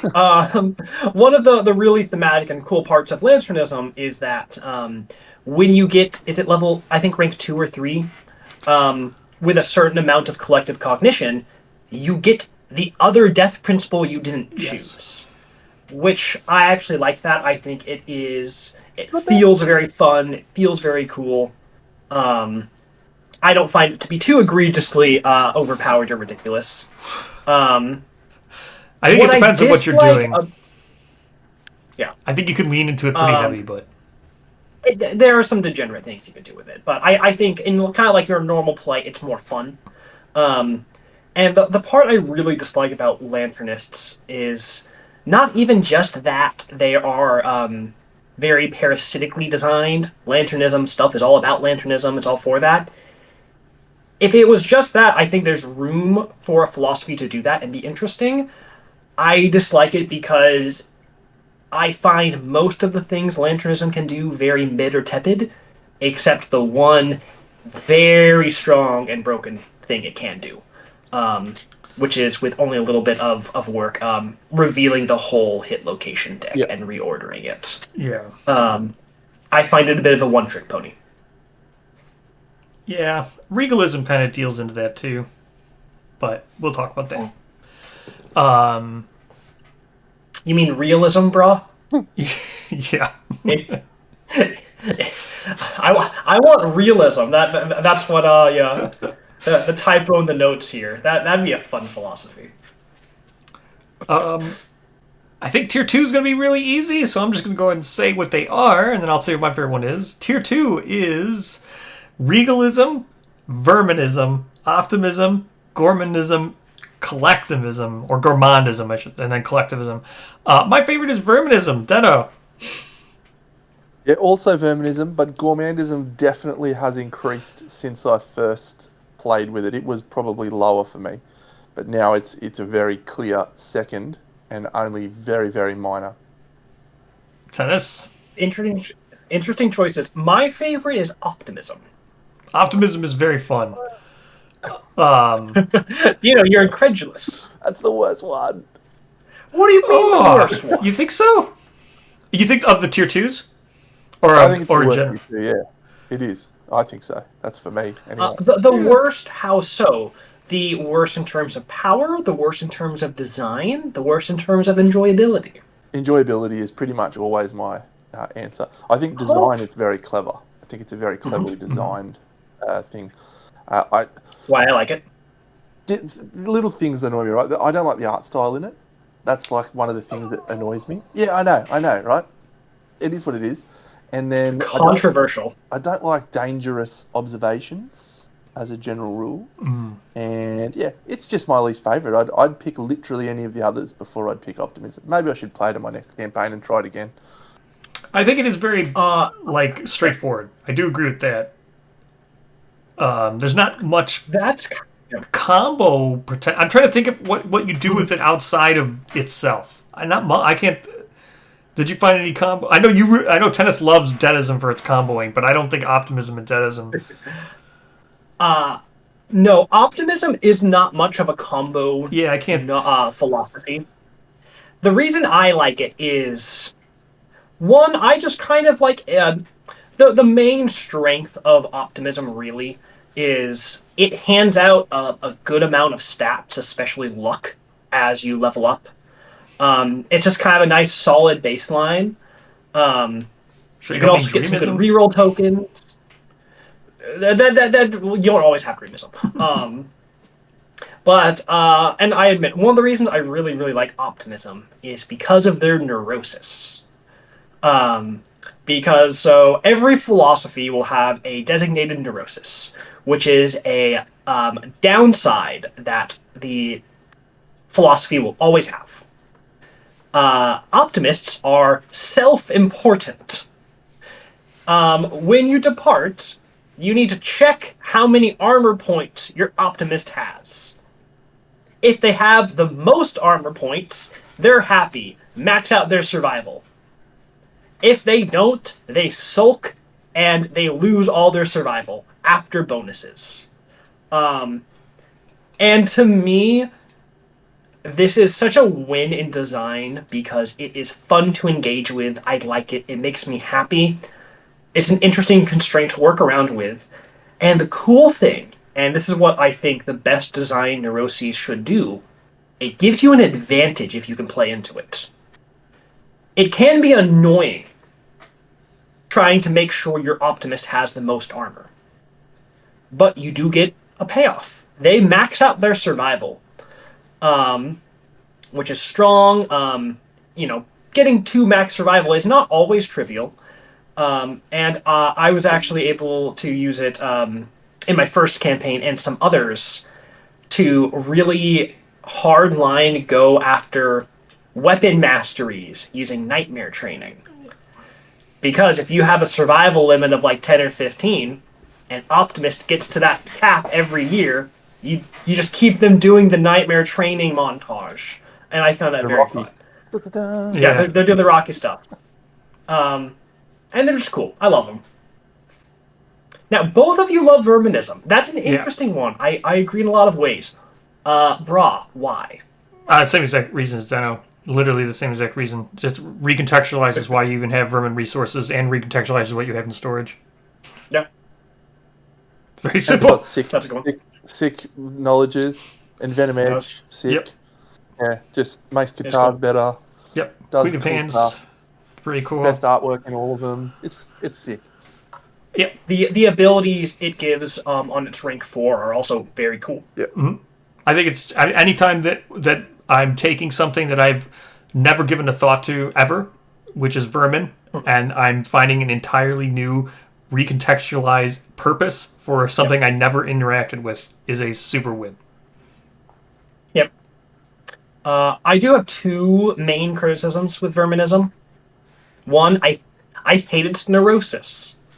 Its neurosis is just, hey, you get a systemic pressure, which gives you a penalty to your severe injury rolls.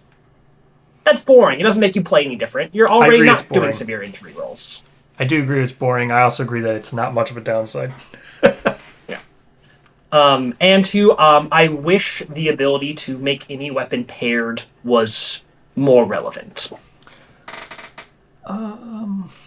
Just get that There's not many weapons. That Arrowism knowledge that lets you wield 2 Zanbardos. Yeah, I don't. Well, yeah, that's that. Yeah, I think even if it was more accessible, I don't think I would still do it though, just because of how paired works. But I still like Verminism, just from the fact that you need to craft 2 of your weapon. I wish there was a workaround for that. If it worked around that side of paired, then yeah. Gourmandism, second stomach, also glorious. Yes. Proceed to tier 3s because this will be a lot quicker. Yeah, okay. Let's go to tier 3, which is champion and ambitionism. Mine is ambitionism. Why? Because I've played champion. It's my answer as well. I will again dissent. Champion is my favorite by a lot. Well, okay. Champion's fine. It's fine. Champion's fine. I just don't think I like the super wacky, insane power. You do way too much with it, in my opinion. Yes, there are ways to cheese the consequences of champion that make it a lot less engaging. Yes. The first but time for me, champion was very, very exciting though. Yes. And honestly, the real reason, and this speaks to a lot of what kind of gamer I am, I adore the mechanical storytelling of Champion. Yeah. Which, to give the brief overview, champions use these knowledges that are exceedingly ludicrously powerful, but they have dangerous observations. If you get too many, they die, and very bad things happen. Yeah, they all have the same one, too. Yep, same one. Bad things. But their tenant knowledge, chosen, lets them erase these dangerous observations in exchange for incurring more and more severe injuries. So for me, this just so beautifully tells this story mechanically of a champion, a hero of the settlement, fighting and kicking ass, but gradually getting worn down. They're kind of on the reverse hero's journey. They start really, really strong, but they just keep going down and down. They get more beat up. They have more injuries until their untimely and inevitable end. And I'm just a sucker for that. It's so cool. Explanation. Yeah. They're saviors, but just much better. Ambitionism has got great knowledges and cool story. Oh, Ambitionism is just cracked. Mm-hmm. Yeah. It's just crazy. The tier 3s are meant to be like that, so I fully understand it. That is true. I just think Champion is very straightforward and boring. I don't want to say it's boring, but I know what you mean. Yeah, the ending's always the same. It'd be neat if they had different dangerous observations, different ways to die, I guess. That'll be interesting. But here's the real one. So we'll talk about the systemic ones here. All 3 of us were very similar take here, that romanticism is insane, and the fact that barbarism doesn't exist is a big downside. We all said that 2 years ago. I have not changed my opinion on that at all. Actually, the more I play with romanticism, the more I dislike how powerful it is. I don't know what you do to rectify that even. I mean, this is easy. So what's the best knowledge in the game? I think it is easily Potentia S. Does anybody have a disagreement? A little bit. So I have found, the big draw of romanticism is Potentia Est. You grab it, it functionally lets you have an extra 4th knowledge. It lets you have 5, but Potentia Est takes up one of the slots. I do think romanticism is very, very strong because of that and some other things. I do think to an extent over time, I think Potentia Est is a little bit win more. I think it really only pops off when you're so late in the campaign, you're probably already kicking ass and winning anyway. It's still very, very good, but I think barbarism. I think it's gonna. I think it's gonna be good. I think they are going to create a philosophy that can rival what romanticism can do. Bree, I don't find romanticism as egregious as you do, brah. Oh, And interesting. Potentia Est is not my favourite knowledge, or sorry, it's what I think the strongest knowledge. I actually think the strongest knowledge is Second Stomach. I can't remember the name of the I should knowledge, have. but Let me be more specific. Do you still sculpture it? I should have said which one do you sculpture because you. I don't sculpture Potentia Est. Oh, No, I've really? never actually sculptured. Mm-mm. Oh no, Huh. I've sculptured. It's Gastronomer. Gastronomer. I've sculptured that. gastronomy. I've sculptured the Red Witch one. I Joint think Yes. that is the Joint best. array. Joint array is the best knowledge to sculpture. I'm almost Yes. certain on it. Joint I array is agree, not I in the agree. gambler's chest, though. No, that's neither here nor there. Yeah, I think Second Stomach. I think Gastronomer is the best knowledge in the game because I don't think an additional knowledge is as impactful as adding a 10th gear card to your gear grid. It depends. It does depend, yeah, It contextual. does depend. The other systemics we'll talk about quickly. Homicidalism. I think we talked to death last time. We know that that's being patched. My opinion has not changed. Now that I know it's being patched, good. I find homicidalism still to be super one note, and the only thing you would ever do with it is Dark Impulse. And with that being patched to not be good, I don't know what you ever do with that knowledge or with that philosophy just in general. Void is good. Oh yeah, I don't really have much to add. It does have a few cool things. I do think it does buckle under the weight of Dark Impulse. I haven't seen what you guys said about it, but I know what you said about it, and yeah, you're right. There's one knowledge in there that if you have all your boxes filled in or something, you get devastating a billion or Yeah, something. Razor. Yeah, Edge. Razor's Razor Edge. That'd Yeah. be It's a cool. funny one. I've never got it, but that'd be cool. Yeah. Yeah. Void's really neat Homicidalism. too. But I was going to say, luckily, the way you get homicidalism is via the murder settlement event, and we have a much more interesting one which is the Marrowism, or Marrowism, however you want to say it. But so luckily, you don't need to always play with homicidalism. You might have to, but you don't always have to. I love Marrowism. It's a cracker. Or It's so fun. philosophy. Yeah, I mean, it's just great. It's Yeah. just great. And if there's one philosophy that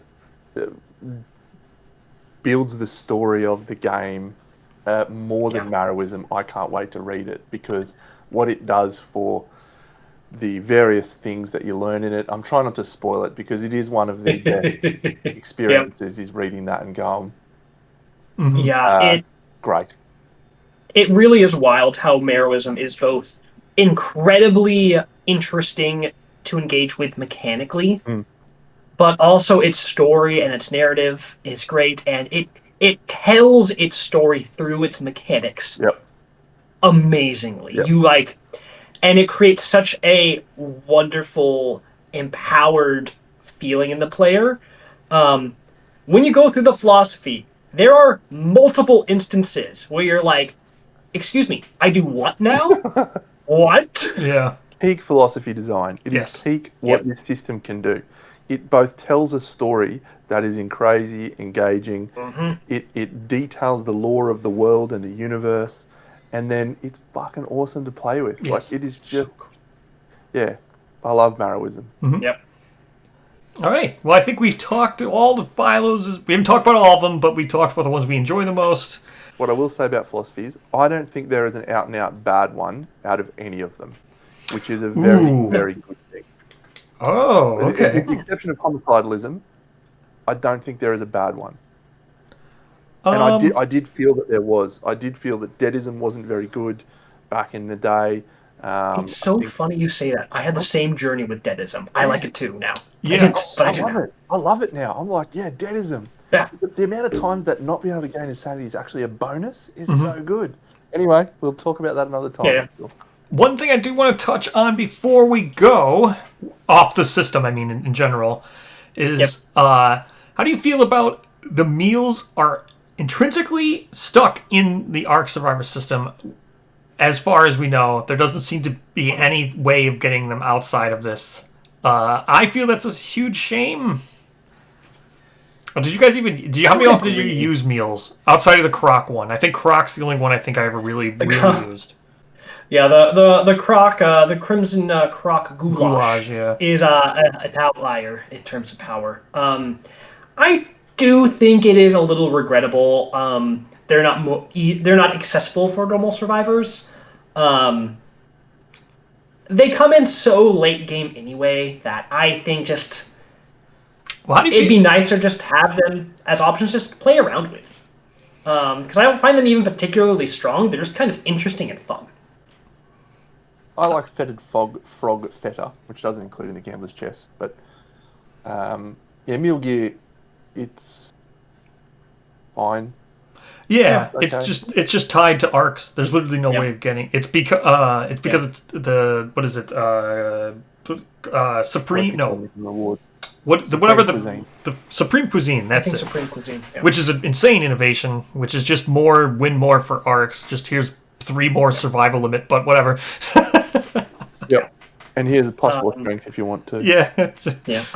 I do think there's a little too many meals that are just here's the armor set bonus ability on a card.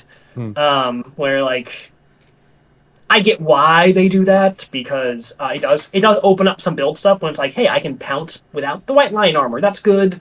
But it tastes a little one note after a bit. I actually love that one. The fact that you can pounce without the white lion armor. It makes Longclaw Lenore awesome because you can pounce with Okay, that was a bad example because I like the white lion bread box maybe the most, but you get what I mean.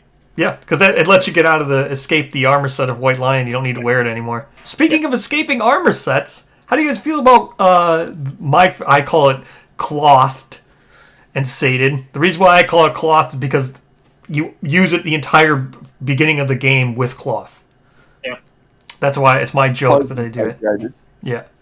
It is one of the best things in the book, in the box, that I just haven't been able to find a way to justify to myself to use with non-Ark survivors in a way that feels right. Yes. Because what it's done is it's just made bits of sets feel so much more viable. Yes. You're not sacrificing up 5 armor points. You're giving up a synergy, but you can handle that because what you're getting is the ability to mix and match things. And I did some stuff with black and red armor and the Smog Singer set and other stuff that was just obscenely fun, and Clothing Satiated is what made that tick. It's a shame that there isn't a good way to put it in non-Ark survivors. I love it. But yeah, so Clothes and Satiated is a Ark Survivor exclusive armor set. You unlock it after like 4 or 5. I think 2. I think it's CC2. Yeah, it's 2. It's like right away. 2 for that. And it's a special armor set that you can claim if you have at least 3 pieces of armor anywhere. You can't claim any other armor set when you do. And when you get it, the only thing it does is give you 1 armor everywhere. Well, that's a lot. It's a ton. And it's a ton, and it is just such a joy to play with because oftentimes in Kingdom Death, you can get trapped into the survivors need to have a full armor set because even support survivors need some armor some of the time. And just 1 or 2 pieces of armor isn't going to give you any coverage. You're missing covering hit locations. So a lot of the time it's like, well, I'm going to do this armor set because it gives me so much defensive value. And being able to experiment with different armor configurations and lesser armor configurations, but still get armor points so you live, just opens up build variety in such a massive way. So much fun. I do wish, and I think design-wise, it is intended to make Ark survivors a bit stronger so that they can hunt higher-level monsters easier. Yes. But it would be good to give a similar thing to regular survivors. It just opens up so much build variety. I would love to see it not tied to... it could remain not only tied to Ark Survivors is how I should say it. I don't mind that it does what it does. It makes you chase CC much better. It is just so...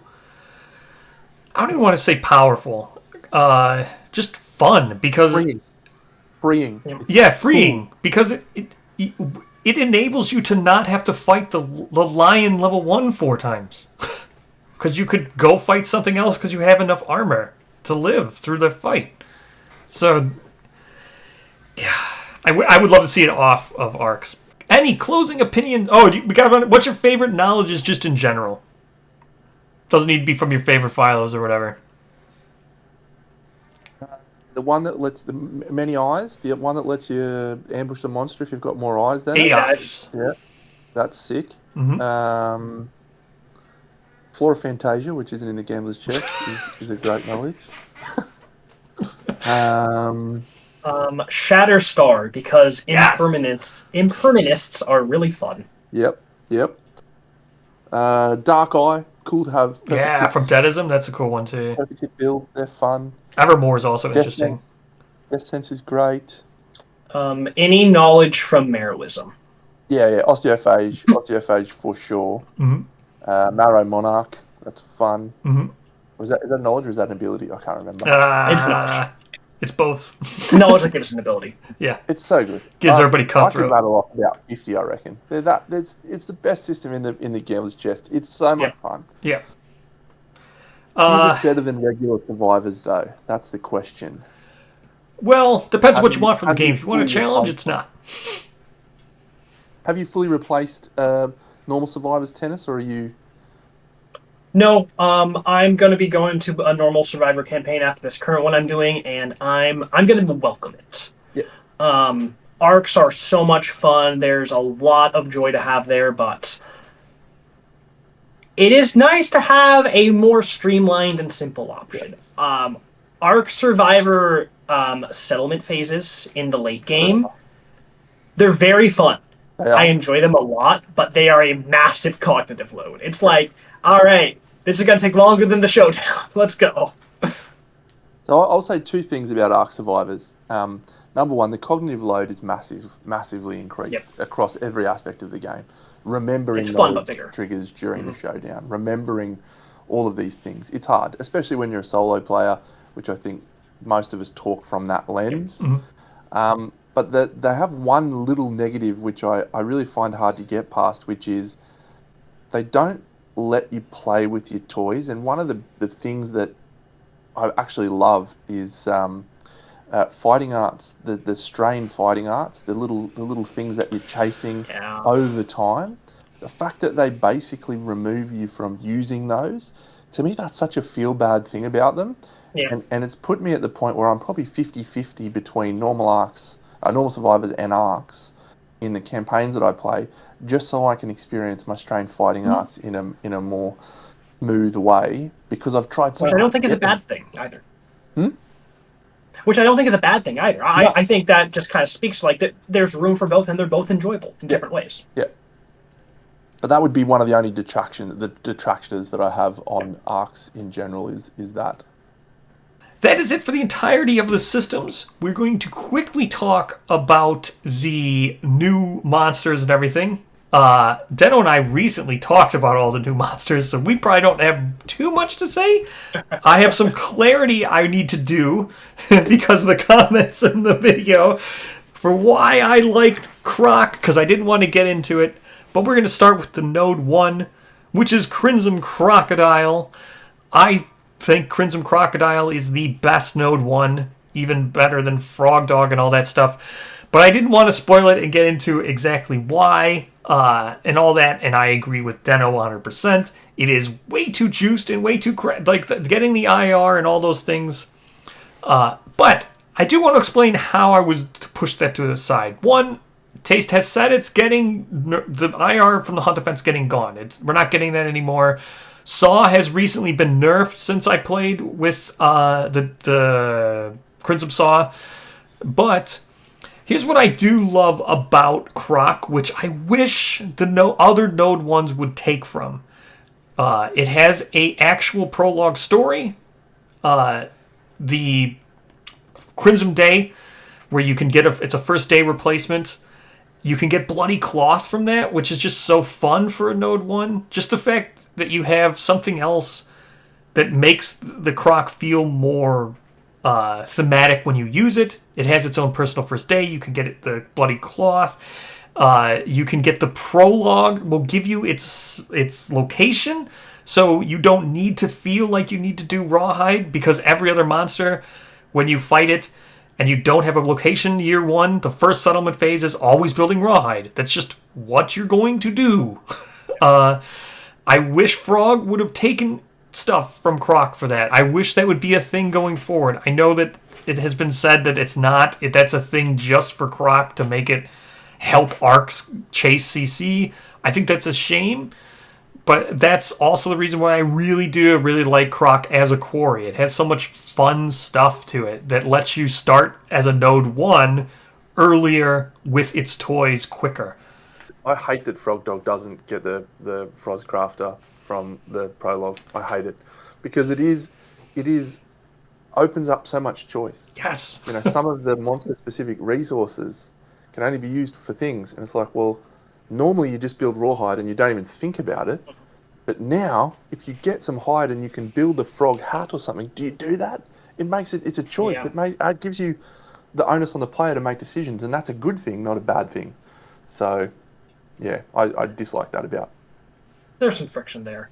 Overall, I do like the Crimson Crocodile quite a bit. I also think for newer or less franchise players, it is going to be amazing and a joy and a hoot. And I think I share my opinion with Dino here on this, though. I do prefer Frog Dog a lot more because as a more enfranchised player, I dislike Croc being really, really strong like it is. And I find Frog Dog more consistently interesting, but both are superb. I do think it is very, very well and elegantly designed and thought out. I remember the first time I was playing against the Crimson Crocodile, just seeing, like, when you see a really good game design, you can feel it. And just feel a lot of the elegance and, like, really cool stuff going on. And I felt that with Croc a bunch. I like it. It's awesome. Smog Singers, Zeno and I recently looked at them without looking at them through the lens of just being arcs, which I think is both a detriment and a benefit of Smogs. I think when arcs, with what we just talked about with CNS, really does help them. I think the fact that you can push CC with them really quickly also makes them a really great choice for arcs. Smog Singers are cool. While I do think they highlight why the Rawhide headband can be kind of really problematic for the game design, I find them immensely flavorful and fun, and it is really funny to have them do one AI card where they're just cowering, begging you not to kill them, and then the next AI card they decide to choose incredible violence and massacre someone with vibration damage. It's very funny. Anything else you want to add, Deno, to Smog Singers? No, I think if I recall rightly, we were all pretty soft on them back then, and they've definitely gone up in my rankings since they first came out. I like them. They're a good Node 2. I think we all were pretty riding high on hybrid sets. If I remember correctly, I've made note here that we all loved Hat, which has not changed in my opinion at all. The Hat's the best thing. That's good. I don't think I will ballad very much anymore. I was riding high on ballads. I was also riding high on Whistling Mace that I made notes of. Come on, mate. Ballad the shit out of Pariah. That's where it's at now. Yes. It's true. Yeah, I agree. And I do also really like they have a very good resource management minigame with guilt tokens in their showdown, which I find consistently engaging and fun. Yeah. Oh, the other thing is, Taste did say that they're patching the fluted bone, which is easily to abuse, but that's getting patched out, so... Boo! Give me my free Song of the Brave, you scumbags. What was the other one? The way I roll, that was dead set just like 2 free innovations every few years. Yeah, I don't know what they're going to make it now, but... We can talk more about King now, Deno, if you want, but I fully agree with you.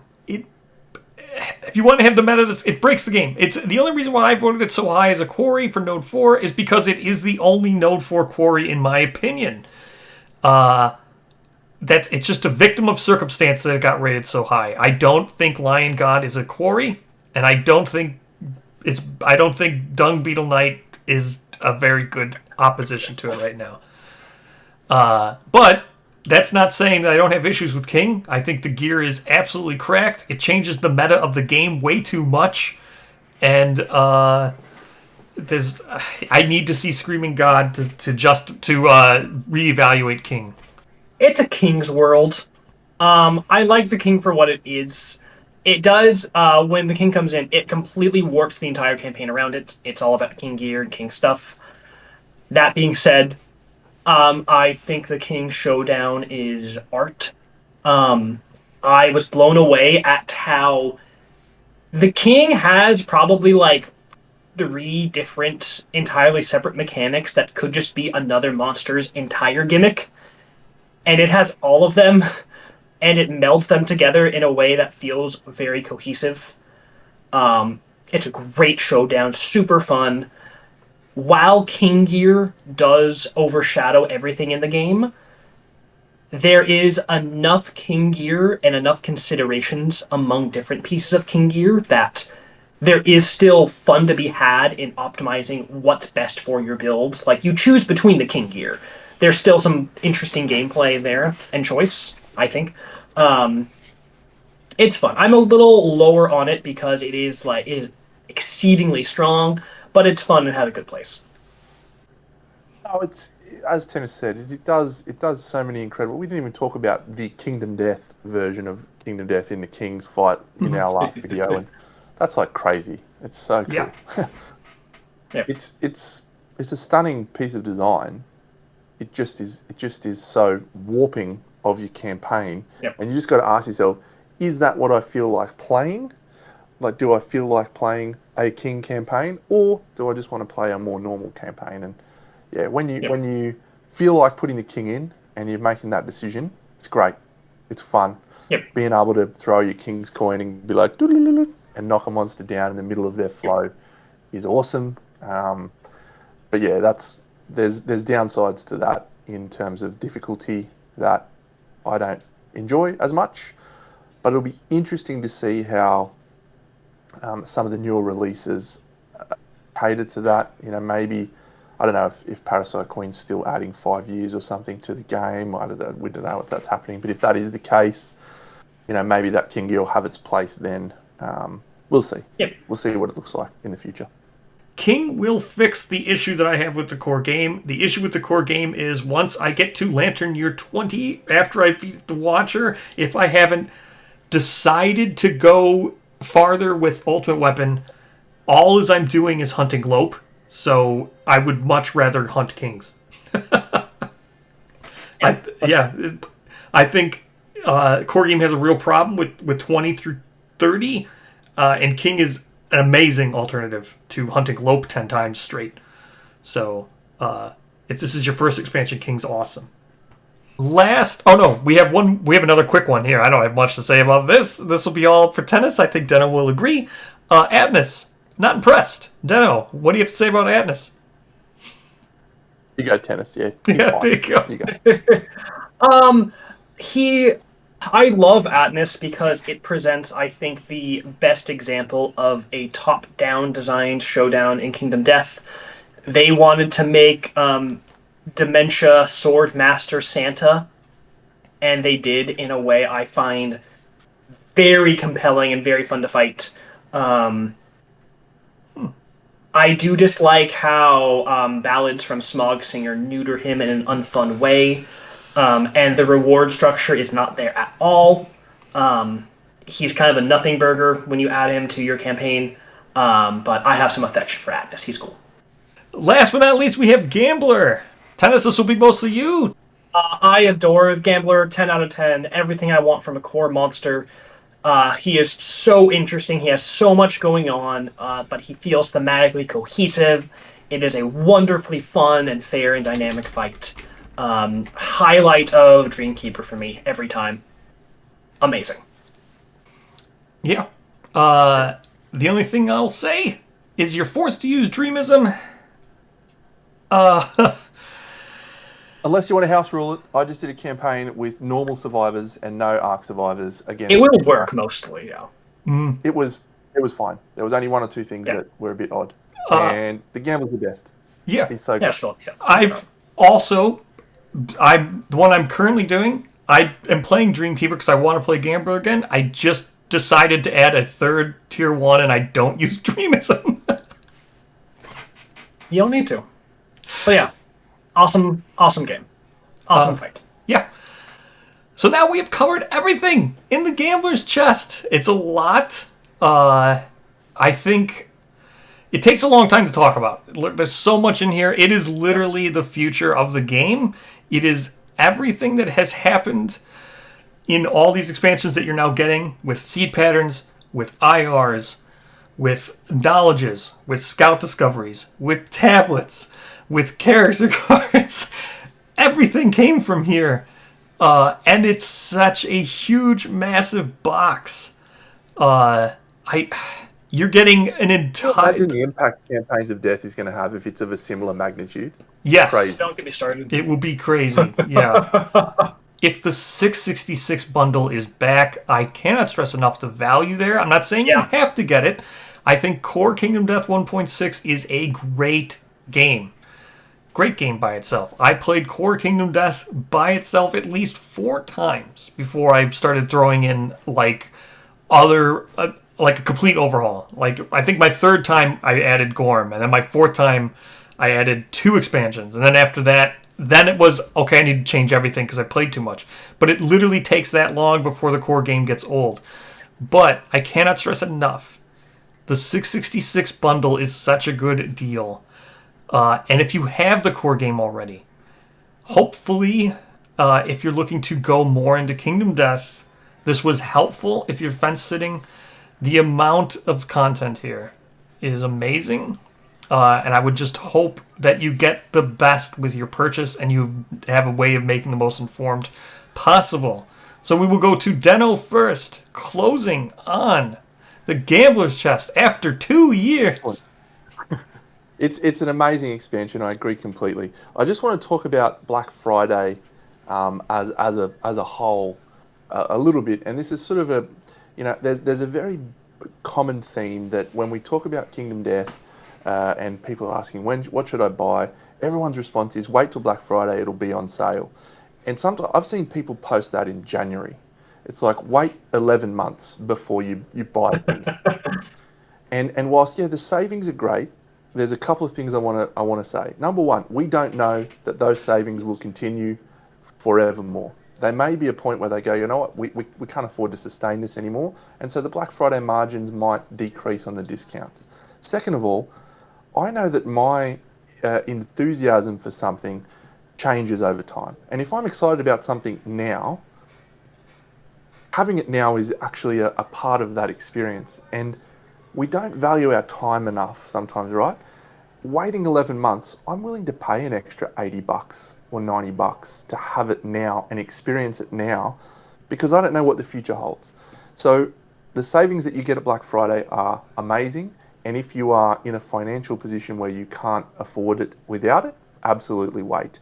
If you are in a position where, financially you feel that it is worth your time to pay a little bit more to have it sooner, you don't need to wait for Black Friday. And I'm sure Kingdom Death, the team, would appreciate making a little bit more margin on some of their products on occasion, which I'm all for as well, because I think we should acknowledge the effort, the work that those team members do to create this product. It's like nothing else out there in the board gaming world. So yes, but having said all that, buy it at Black Friday, make a great savings. The Gambler's Chest is phenomenal. Get around it. What a game. I'm a diehard. I froth it. It's my number one game. Get around it. Tennis? All right, last thoughts here. It really is hard to overstate how that Kingdom Death really is like entering its golden era now. Not only is the chest amazing, it was great. It was the start of we are in such a great time where development is going forward so well on the game. We mentioned it a bit offhand before, but Campaigns of Death is on the horizon, and it is going to be kind of this another world-changing release for it, and momentum and steam is picking up, and it's a great time to be a Kingdom Death fan. And also, don't forget about the Kingdom Death Sim. It is a really good way to try parts of the game, play with remote people and friends. It has some quirks. It has its own kind of boutique nature and things. It's also really cheap. It is a much more accessible entry point. So remember the Sim. I agree. Just one caveat, though. If you are now watching this, because this is a Gambler's Chest video, I 100% agree with Tennis. You should get the Sim. Just know that Gambler's Chest is currently not on the Sim. It will be. Hopefully it will be soon. Yes, it will be. I'm not saying it never will. We don't know when. But it isn't right now.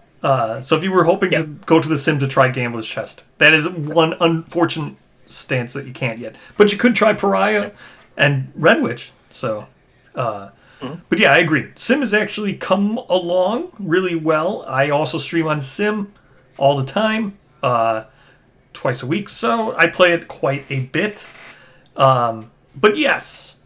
So that wraps up the discussion for Black Friday's Gambler's Chest. Actually, it was just fun to everybody give their 2 years. I'm probably actually going to name this 2 years after Gambler's Chest. Retrospective, 2-year retrospective. That's what it's going to be, yeah.